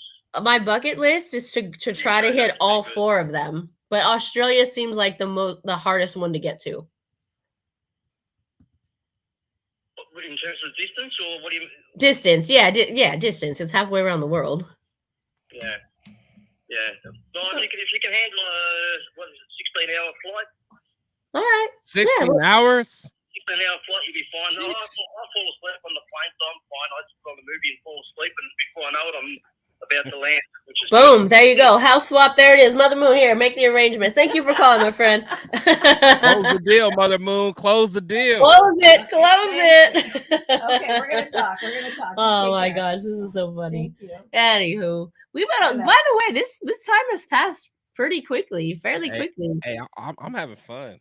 Especially just like the two of us and Mother Moon, and a couple callers, but like we don't have a huge panel here. We've just been talking from the heart, really. Man, this has been all authentic, man. Authentic for sure. We do our weekly show, which y'all don't want to miss out on every Wednesday.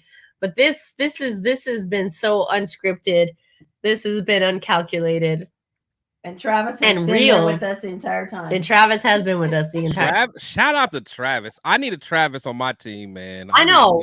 We need get Travis a shirt or something, Mother Moon. Travis, of course. Yeah, I need Travis. Actually, he said he's gonna be at the home opener. I know. All right, Travis, we're gonna bring you some swag. Shout out to you, Travis. You got swag coming to you. Meet up with us. We got patches for you. No, I'm kidding.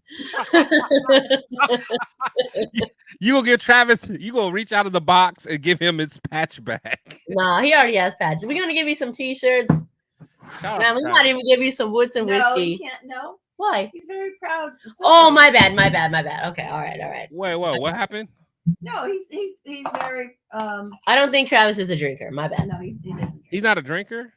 No, he's a twerker. Well, if you don't drink, you gotta toke or twerk. That's how we do it here on the show. Oh man, he's a twerker. He's a twerker. Shout out to you, Travis. Man, you seem like you could twerk. You got them twerking thighs, Travis. Let's have some fun, Chris. Let's have some fun. I'm having fun. Well, okay. Let's have some more fun. Let's play an impromptu. Would you rather? Let's do it. Let's go. I'm with all the shenanigans tonight, baby. Why not? All right. Hey, no, hold on. No, I got one. Okay, you go. No, it's not. It's more like a truth or dare. Actually, it's not even a truth. It's just a dare. Well, y'all think about that. Put up Travis's. Oh yeah, I want to thank him. Like my bad, Travis. I didn't mean to say that. Is my clean day. Oh, my bad. You know what? I'm sorry. My bad too. My bad too. Thank you, Mother Moon, for clarifying. That's why we say we got to give you some. That's why we said he's a twerker. Sorry about that. Because I wish I was as strong as you, man. Because we always say we have a drinking game alert. If you don't drink, if you don't smoke, you twerk. So maybe he's a twerker. If he's not a twerker, he's a supporter. So congratulations, my friend. Congratulations.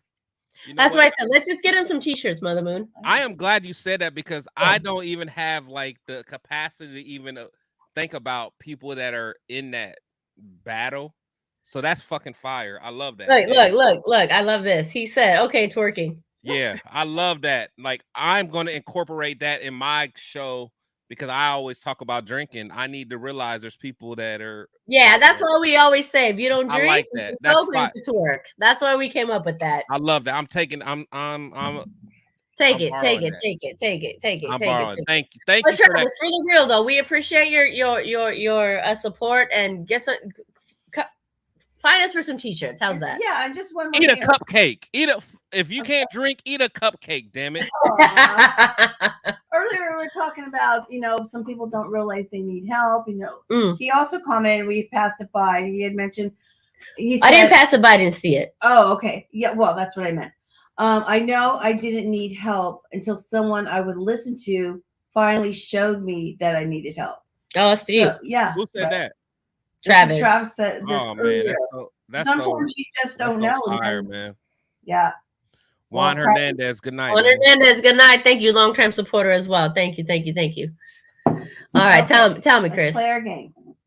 I don't know. I don't forgot now, but I mean, it was like it was going to be a joke because I wanted to do something with that guy that we were on the show with, the fake guy with the money background. Oh, JP. Yeah, I was like, let's prank call him or something. I want to do something like that. I want to call JP or whatever. I want to prank him. Moon says no. I don't have a number anyway. Yeah, I know, but yeah, because you guys really didn't like him. But I want to pray. No, it's not that I didn't like him per se. He was definitely an asshole. It's. I'm sorry. Look, see, you guys got to start kicking me off at a certain point. No, I love it. Okay, you're absolutely right. He became an asshole. Put it this way. He was an asshole from the beginning because he cut me off from the beginning. That is true. That is true. So I ain't like him from that point. Because Jason was very like, your turn, your turn, your turn, your turn. Yeah, and it was my turn. And then this idiot came, and he didn't even have his picture up. It was whatever. But okay, but whatever. Who cares? He doesn't even know the Raiders played today. Wait, did he just go to Kevinville? Where did you just go to? What? Chris, where do you go to? Somethingville. Huh? Where do your friends tell you go to? Somewhereville? When you're Kimberville. Yeah. Kimberville. Oh, you went to Kimberville. Yeah. I'm telling you. No, dude, JP, where are you? Somebody tell JP there was a game today. Yeah. No. Oh, because his game. He doesn't even know. Oh, I doesn't even know. Yeah, his game was at 4:00 today, and they lost. They lost to the. I have a feeling, even though he said he's a Jets fan, he's probably not even a fan of anything. He's not. You could just tell he's. No, because this is why I say that. Because if you're actually a fan of whomever, he said the Jets, you're not gonna go on a Raider show and be a Raiders. Ever. Like, I would never be like, oh yeah, like let me fake put a hat on and be like, oh, actually I'm a Raider. Like, no. I wouldn't even have another shirt. Was it like JP you couldn't even or give me. Couldn't even give me another shirt. Like, I live in Ohio. I'm not gonna wear a Bengals shirt. It's not happening. Yeah, why would you? Orange is disgusting. It is. It is. So is green. It is. Actually, so is every color except silver and black. Nothing against orange and green. Yeah, and black is not a color; it's a hue. No, neither is white. No, what about silver? Is silver a color? Silver is a color. Only black and white aren't. Actually, black's 255 on the color chart, and white is 0 on the color chart. That's why they're not colors. Oh, that's right. So you're in the photography, and I feel you. Okay, all right. I see you. I see you. Because it's all the color and none of the color. Where's our closet Raider fan? Who's the closet Raider fan? I think he's talking about JP. Oh, Hefe. He talking about Hefe. I ain't seen Hefe in a while. Oh, Hefe. No, that's the Chiefs fan. That's the Chiefs fan. Yeah, I ain't seen Hefe in a while. Yeah. Well, now he might pop out because they won today, but he was nowhere to be found last week. He was under a rock. Yeah, I haven't seen Hefe for a minute. Dude, he used to be like our #1 fan, by the way. Shout out to Hefe, though. I think he was like he used to call in too, huh? Oh, he had a crush on Mother Moon. I forgot about that. Shout out to Mother Moon getting the crushes, man. I'm telling you. That is true. She got a lot of crushes, actually. I believe it. No, she got like 5 crushes on this channel at least. Mother Moon be breaking hearts. I could tell Mother Moon a heartbreaker. Hey, gentlemen, don't fall in love with Mother Moon. She's gonna break your heart. Heartbreaker. I know a heartbreaker when I see one, man. I know it. Don't fall in love with Mother Moon. You will take that heart, be Thanos with it. Oh no! All I know is my torch is out. Where's my other torch, Mother Moon? Where's the red one? Are we still talking about Raiders? I guess. See, that's what happens when you done got me in here. So this is what happens when we do an impromptu show, because we're usually pretty structured. I am probably this much away from going to Kimberville. So if you see me pick up the bottle, we're going to Kimberville. I'm just letting y'all know. Put our number back up. I'm just letting y'all know. If y'all see me pick up this bottle, we're going to Kimberville. What you got there anyway? So this is Hugh Jackson's tequila, Grand Leyenda tequila. This is the Anejo. I just been drinking it straight. And then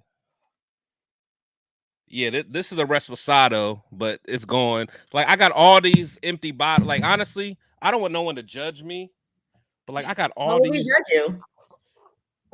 All I'm saying is, I'm not just a member. I'm the president. Like, I what I preach. Are you, Ice Cube? Yeah, I practice what I preach. That's all. But shout out to Hugh Jackson. Because that's my dog. Oh yeah, you're a Hugh Jackson fan, huh? Yes, I'm a Hugh Jackson fan. Tell me about it.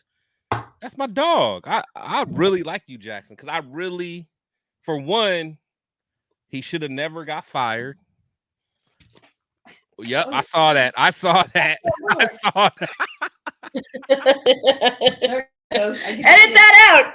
I see it right there. There it goes. Wait, did it go in there? No, it's right here. Oh, okay. I thought it like fell all the way in there. I was like, that probably hurt if that. No, I was trying to make it funny.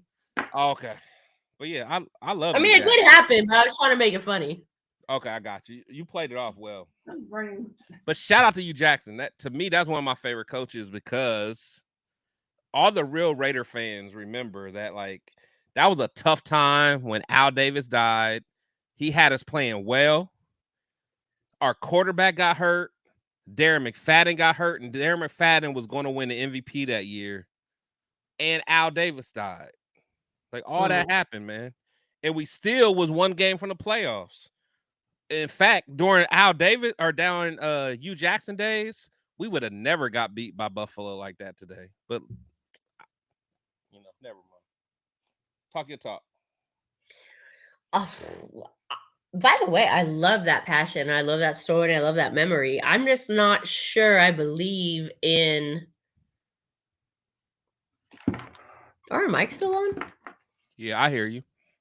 Oh, Can you hear Mother Moon? can you hear me? Yeah, I heard her. Oh, that's weird. The lights are on. I feel But like look, you gotta think. I look at things different. So, like, I like coaches that everyone else don't like. For example, I like Lane Kiffin, and people are always like, "Chris, why do you like Lane Kiffin?" And I say, well, for one, Lane Kiffin didn't want to draft Jamarcus Russell. He wanted to draft Calvin Johnson, and that is a fact. That's not an opinion. That's a fact. And then secondly, he wanted to trade for Aaron Rodgers. He was sitting behind Brett Favre, just doing nothing, getting dusty. He wanted to go get Aaron Rodgers. So therefore, Lane Kiffin, his little year that he was with us, he wanted to give us Aaron Rodgers and Calvin Johnson. But Al Davis said no. So I like guys like that because that would have changed our whole trajectory. I'm too drunk to even say that word. Yeah. You know what I was trying to say. Yeah. I got you. Change that for like that would have changed us for the next 15 years. So, what you think that's a? I mean, Aaron Rodgers would have been great. Yeah, he would have been great, and then Calvin Johnson was probably the top 3 receiver that we've seen in the last 2 decades. Okay. That would have changed, like that right there would have changed our whole. It would have changed everything. All but right. Al Davis didn't want to do it. He didn't want to listen to Lane Kiffin. But you agree with that? I agree with what? You agree with Al Davis not wanting to listen to him? No, I agree with Lane Kiffin. No, Okay. I'm one of the ones that say Al Davis was overrated, but that's probably for another day. That's probably for another day. No, it's for today. That's for another day. No, That's it's for not. another day. No, that's not. Al Davis set us back. See, y'all trying to get me. I'm gonna get No. I actually agree with you. Al Davis set us back decades towards the end. He was great during his heyday, but he set us back. That's almost. I agree with you. You sure? I'm 100% sure. We can dive into this. I am 100% sure. Like, I'm gonna get in trouble here by this conversation, but I'm 100%. I always get in trouble. Like, to me, Al Davis was not as great as what everyone else say. That's just me. Like, in his heyday, he was good, but he made a lot of mistakes, a whole lot of mistakes, and we're honestly still feeling some of the mistakes that Al's done. All right. Here's the thing.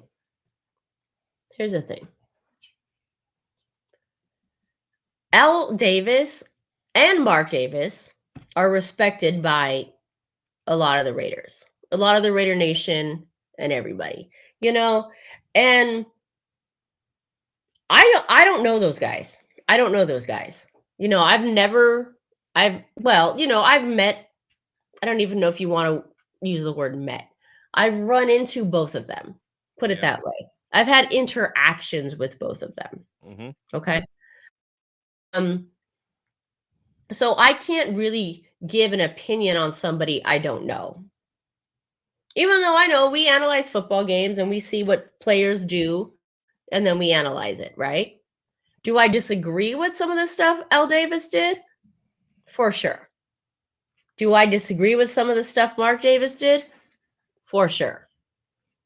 But I don't know them. And I can't say who they are as people. And I don't really agree with a lot of things that they've done. But again, who am I? I don't run the organization. I don't really have any stake in it. I don't have any power in what they do, what they say, how they feel. But I'm good for the league, but I also disagree with a lot of things he's done. And that might be, to your point, an unpopular opinion. Mm-hmm. But it's an opinion. No, but it's our opinion, you know? Man, I'm with you 1,000%. Like, there's a lot that I like about Al Davis, but as I did more research and talked to people that knew him, there's a lot of great that he did. I mean, people, if you guys are on here, look at my interview that I had with Hugh Jackson. I always had one with also Bruce Gronkowski and some other people, even Stu Swagger. I had an interview with him. Yeah. And we all talked about like just different things about just the Al Davis era. And Al really cared about his players. And that's one thing I loved about him, because you know that he really cared about his players. But as far as like a team standpoint, Al made so many mistakes. Like even little things that, like when I was talking to Hugh Jackson, so a lot of people don't remember 2011, there was a lockout. It was like the NFL lockout. Yeah. Yeah, so they didn't play. So when the lockout was over, most other teams had like GMs, like their general managers or like their like contract guys, like signing everyone back. So that's why like that year the main guy that we needed back was our tight end, Zach Miller. And we needed Zach Miller. But instead of like Al Davis having like a professional guy that deals with contracts and negotiations do it, Al Davis said, "Hugh Jackson, I want you to go sign this guy." And Hugh Jackson's like, "I've never signed contracts before." Like he literally had to coach. Like no other team ever would have their coach go do a general manager role. And it was like, and then when he wasn't able to sign Zach Miller, he got mad at Hugh Jackson. Like little stuff like that. Like Zach Miller was a Pro Bowl player, and we lost out on him because basically Al Davis didn't want to do his job. Like it's just little stuff like that that people just don't realize, but that set us back years, man. We haven't had a good since we had Zach Miller. We didn't have a good tight end until Jared Cook, and that was like a decade later. Yeah, Mother Moon's gonna hate me right now. Do it. I mean, listen. I don't agree with everything Al Davis did, and at the end of the day, let's just talk about this for a little bit, right? Because we Raiders fans, general public, really people in life anymore, especially with social media, have no problem talking anything they want to say about anybody, right? Mm-hmm. But when you look at somebody like Al Davis, it's like off limits. You can't say nothing about him. Right. Exactly. It's kind of off limits. And I don't really understand why. Okay. If everyone's free game, why isn't everyone free game? Because yep. And I don't have to like badmouth him and say he's a horrible person and all this other stuff, because I don't know the man. But what I do know is, kind of to your point, is I don't agree with a lot of the things he did. One of the things I really disagree with, and I think this is okay to say, and Mother Moon might, it's all good to say. We good. Mother Moon might disagree with me, but you know, the way he moved the team around is my real thing about him, especially when he moved the team not just from Oakland to LA, but when he moved the team to what's that city outside of LA? Whatever that city was, I can't remember right now, but he moved the team. He tried to move the team or attempted to move the team, whatever, outside of LA. They gave him like before he went back to Oakland. Before he went back to Oakland, they gave him like $10 million. They started building ground or whatever, or not building ground. You know what I mean? Like, yeah, turning up the ground or whatever. And then he said, "Nah, I'm good. I'm going back to Oakland." So he took their $10 million, and then he bounced back to Oakland. That's what I'm saying. I think that's okay to say. I don't think that's right. Yeah, that's integrity, man. Even the way he got the team from the beginning, I forgot the details, but it was like some shady stuff, man. Like the back, I don't know. But go ahead. And I've said this a million times, so this is not brand new information, but when he even ditched the Coliseum with the bill to pay for what the Coliseum in Oakland looks like now. Like that's what I'm ruined the baseball stadium, Al Davis, and left them with the tab to pay for a baseball stadium that looks terrible. Yep. And bounced on that bill. And I don't know. I don't think that's okay to say. And I think people should know that. Like, that's not cool. That's a lack of integrity, man. Right. It's a lack of integrity. And can I just sorry, may I please let me just say one more thing, if you don't mind, Chris. Oh, come on. What hey, I want, what's her name? Sasha or what's the Santangela?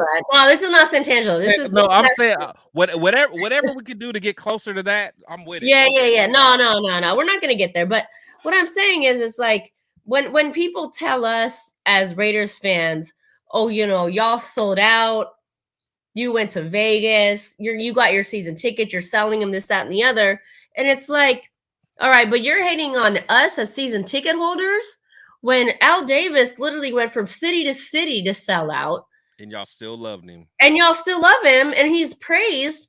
Praise him if you want to, and I'm not saying he's right or wrong necessarily, but give us season ticket holders the same liberties, if you will, that you're giving to him. Because if he can sell out, and if Mark Davis can sell out, why are you mad at us as fans for selling out? And is it really selling out though that you're doing? I don't think so. I think it's more selling out on their point. But I literally use those words on purpose, because if we want to just make it an even playing field, you can go sell out. I'm not gonna minimize what I'm doing compared to what they're doing. Even they're making billions and I'm making hundreds. Yeah, about to say you're making a couple bucks. There's right. nothing wrong with that. Right. But we're as fans the hated ones. Man, that's just noise to me, man. I wouldn't care. I wouldn't lose sleep at that at all. Oh, I'm not saying I'm losing sleep. Yeah, man. I'm just making a point. Yeah, it's probably somebody with a little mask that calls themselves a public figure. That's you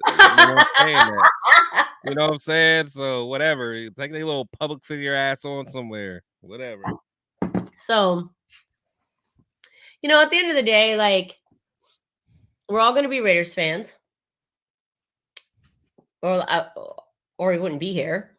And I think we should all have an opinion on how we feel about how we want to represent ourselves as Raider fans, and we should all have an opinion on what we think about how the team is orchestrated. Exactly. Again, circle back to the top of the show, which is where this really started from, is we should be disappointed for today's loss. We shouldn't be surprised. We should be disappointed, but we should recognize the fact that this team is just not that good yet. Doesn't mean they can't get there. Doesn't mean they weren't there before. Exactly, yet. But let's not be delusional and think that the Raiders are there. Listen, the NFL is a tough league. There can only be one person at the top. And the rest are losers. So many people, and there can only be so many people in the playoff race out of 32 teams, and the Raiders are just not one of them. And I'm sorry if you all have to hear that and you think that I'm a hater. I'm not. I'm not a fucking hater. Realist. I'm a realist. I've been a fan my entire life, just like many of you. Okay. But I'm not delusional. I don't think I'm going to show up to every game. and think that the Raiders are going to win, especially against a top tier team.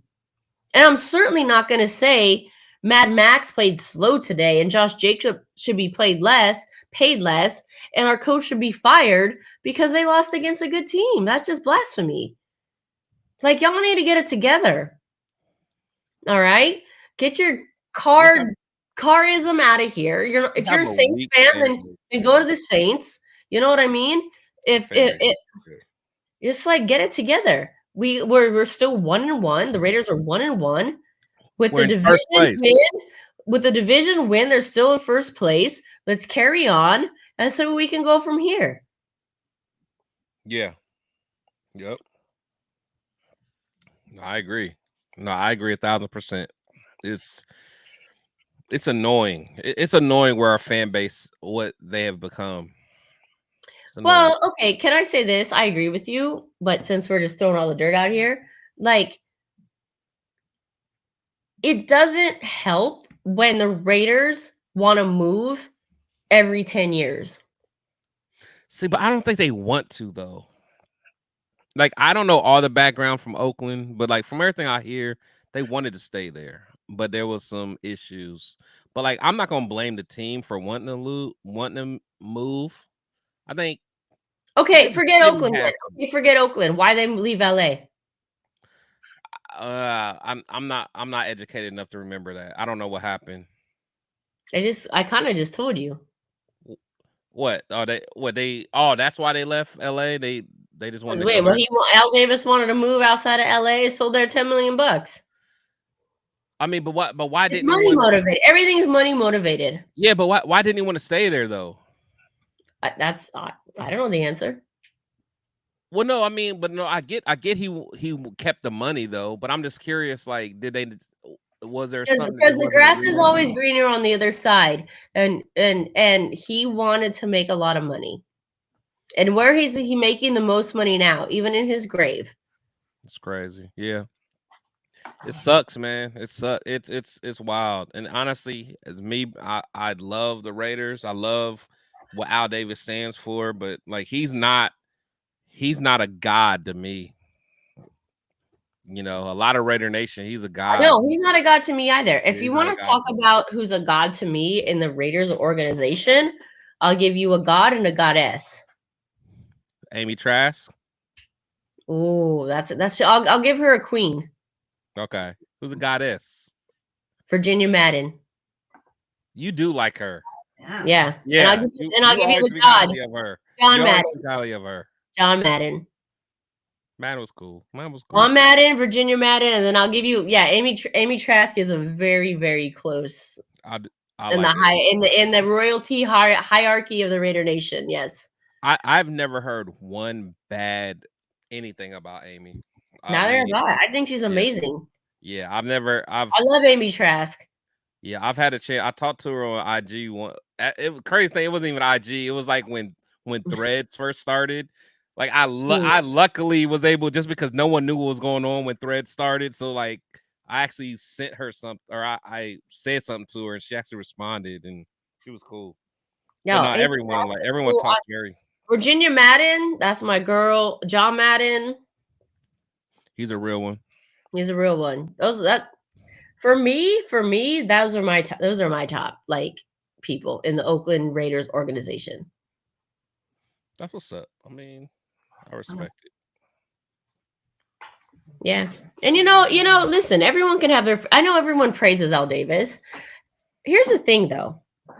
I will say this, and I don't have any reason necessarily to knock Al Davis per se. However, I think a lot of times what people do in general is they praise people just because they think they should be praised. Thank you. Dog, that's what I'm saying. It's like you get praise over like the idea of you. Yeah, you get so a lot of people might have listen, I didn't grow up in the Al Davis era. Right? I didn't grow up in his era. The Raiders didn't win Super Bowls in my era. So I get the history, I respect the history. But for me, I don't have that like emotional attachment. I never saw him on the sidelines. Like that's not me. That's not like where I came from. So the people that have that, cool for them. But I will say this: I don't necessarily praise people just for being praised. I want to praise people for people what I have seen do You certain earn it. things. You earn it. And that's why I like an Amy Trask. That's why I like a Virginia Madden, because I've actually seen these women in work. And it's not because they're women, by the way. I'm not like that. I'm not like, oh, I'm not this feminist who thinks, oh, I just want to like women for women. I got you. I saw what they did, and I'm proud of what they've done. Everybody always speaks highly of Amy. So I mean, everyone I've talked to, everyone. You know, and I don't think that men should be put down. I don't think white men should be put down. I think everyone should be praised for their accolades. So I'm not leaning towards these women because they're women. I have seen what they have done, and I am proud of what they have done. And I stand by what they have done. And that's where I'm coming from. I feel that. No, I agree. Like I said, I've heard nothing but good things. It's just crazy because even when I have debates with people and I always tell them that like I don't praise Al Davis the way that they do, then all of a sudden, oh well, you're not a real fan, Chris. You're not a real fan. Like, bro, like you can't tell me I'm not a real fan. Like I travel across the world all the time, or not the world, but the country all the time to go to plenty games. I spend Maybe my from hard. the world. Yeah, You know maybe what I'm from the saying? world. Yeah, it's like so like no one could ever question, my love for the game. I know since I've been alive, I know the history in and out for the most part and whatever, man. I don't know, man. It's just it's like honestly, these last like 6 months, man, I've had such a shift in my viewpoint on our fan base. Like I met good people like you and some other people that like I talk to on a regular basis, but man, there is so like I almost wish I wouldn't even started this platform because now it's almost I have a tainted view of the Raider Nation. I feel you. And I hate it because I feel you. I used to think the Raider fans were the best ever, but now if someone said, "Hey, the Raider fans are the best ever," I'd be like, "No, they're not. They're not." I agree with you. Can I? So I would just like to say ditto. Yeah. But my experience came when I started this 3 years ago. So I say ditto. Yeah. Because So you've been dealing with it longer than me then. right. So when I grew up as a Raiders fan my whole life, but then when I can really remember going to the Coliseum, hanging out with La Familia tailgaters, we were really, really a family. We really cared about each other. That's what I heard. We went to retirement parties, weddings, quinceañeras, birthday parties, funerals even. Like we were really, really a family. Y'all the Like, real nation. Y'all the real right. nation. Once I started this bullshit, that's all I got is interrogation, slander, bullshit, hating, gossip, lies, I'm going through rumors. that now, man. I'm going through that now, and I'm just like, this ain't what I signed up for. It's not what I signed up for, and I didn't know what it was. Honestly, I didn't expect it, and it's really sad. And you know what? I'll say this: this is a little bit why I wanted to come a little bit on today because I usually just Let it go. You let it go. I let it go, but I'm tired of letting it go. I'm tired of people thinking they can say whatever they want to. That's what I say. I clap back. I clap back. And I tell them I clap back. So whatever. And good for you though. Good for you. And that's how you should be. Because people shouldn't even have the thing is, I feel people need to realize they're lucky to even have access to us like that. And I'm not saying I'm no royalty in this, like I'm just getting started, but the fact that I'm even letting you even talk crazy to me is one thing because like in real life, like you're not just gonna sit here and talk crazy to my face. So like oh no, I love this. Actually, this is my favorite part to that. So for the past, I would say year, every person that has managed to say some shit online, Once I see them in public, I actually have approached them.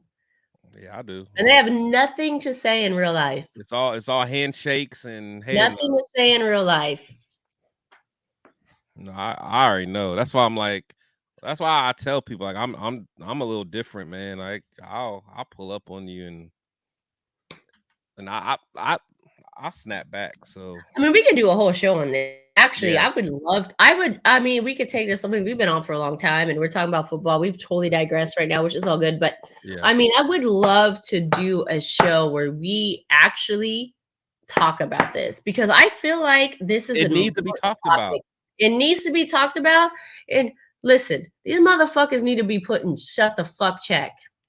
Honestly, we almost need like a Raider Nation State of the Union. And honestly, let's start that. No, seriously. Let's do a Raider Nation State of the Union. I'm serious. Like, I mean, I don't know if I need to do all that because I don't even know if I need to waste my time on that bullshit. nah, but I feel you, but like shit has to be said, man. Yeah, and I'm willing to say it. Right. And I'm willing to say it. Like, honestly, like, I'm so tired of it all. Like, I've had to keep I try to, for like at least a year now, I've been so quiet. But stuff has just come to the point where it's like, I'm tired of being quiet, honestly. Yeah. I'm tired of being quiet. No, I agree. Because people think that they can just say anything to you. They think they can, especially with me, because they come at me like I'm a fake fan because I'm not from California. Well, that really gets under my skin. So. Listen, here's the thing.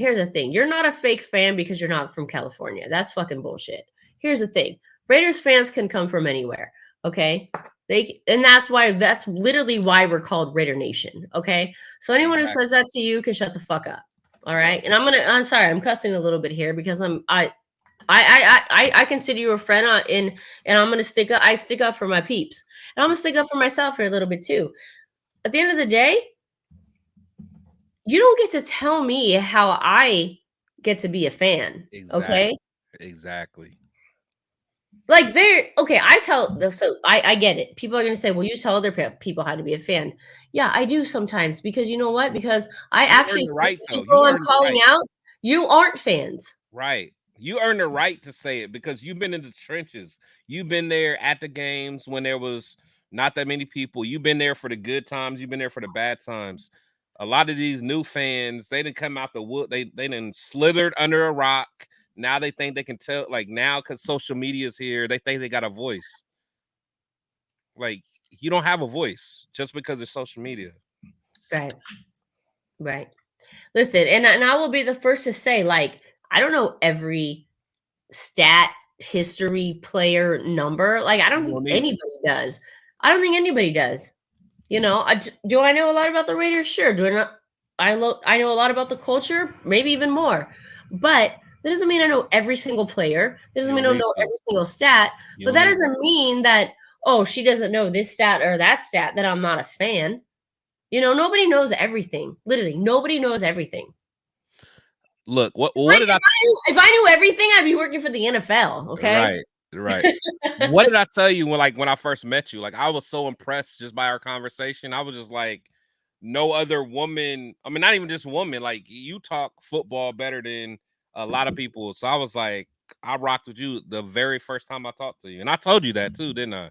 Yeah, you did. For sure. Yeah, like I'm like, and I gave you your flowers. I'm like, you know your stuff, man, and you take pride in that, and like you're a real fan, and I could tell, and that's why like I gravitate to people like you, because like even if you don't want to talk about the details, you can still talk about the overall what's going on, and you know it, and you love it, and it's like in your blood, and it's like all these other fake fans, they just piss me off, man. And this whatever.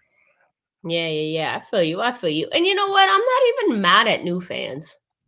Come through, but just know what's up. Like, know what's up. Like, you know, if you're a new fan in Vegas, just represent what we are. By the way, can I just say this? Take this snippet, Chris. Take this snippet. Post it tomorrow. If you're new fans to Vegas, we welcome you. But embrace the Oakland Raiders culture. Know what it's about and bring it to Las Vegas. Yeah, so make we it can better. go Make out it bigger and go better. out and make it bigger and make it better, and then make the opposing teams realize what it's about to be in a Raiders stadium. That's all I ask. That's all we ask. Like from you being from Oakland, all you're saying is let me pass a baton over to Vegas. Pretty much. And y'all do the same thing that we did. Like Oakland handled a business for games. Like away teams didn't want to come to Oakland acting crazy. They didn't want to come to, like, they were like, man, they'd be like, hey, I mean, besides like the Steelers and some other, besides that, fans be like, nah, we'll skip that game. And I love that. I love that Yeah. reputation. I wish they had that reputation in Vegas, but we don't. So this is what I would say to that. You know, if you're going to come to Vegas, at least please Just represent, learn the history, know the history, but not even rep. Understand how to rep. Understand how to rep. Yeah. Yeah, like you don't gotta agree with everything that everyone does, but you gotta understand there is a certain foundation that a Raider Nation should have. That's it, man. And it's a family. It should be like a family. Like honestly, when I remember when I first met Big Daddy, and I always bring up his name because like he's such like a mentor to me, because like I remember I met another Raider fan in Tennessee, and he introduced me to Big Daddy. And I went to, it was my first time ever going to Oakland. I didn't know nobody, but I'm like, I'm going to a game. He called up Big Daddy, be like, hey, this is one of my friends, just take care of him. I remember Big Daddy came pick me up, didn't know me from anyone, just off the strength of my relationship with another person. And he treated me like his own son. Like me and his son are like brothers to this day. Like he just came, and it's like, to me, that's a nation. Like that's Raider Nation. Like he took. Well, that's Oakland. That's Oakland. Yeah, in Oakland. That's what I'm saying. And like he showed me all around Oak. Like I'd never been there. Like he took me to Al Davis's where his grave is. Like all that. He didn't have to do none of that. We went to Alabama. Like we went to the head.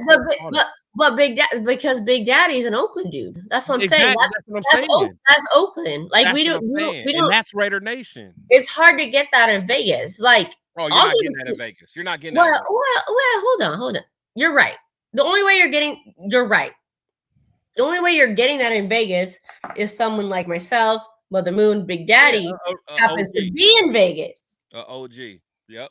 To do those types of things. But yeah, overall, you're not getting that in Vegas.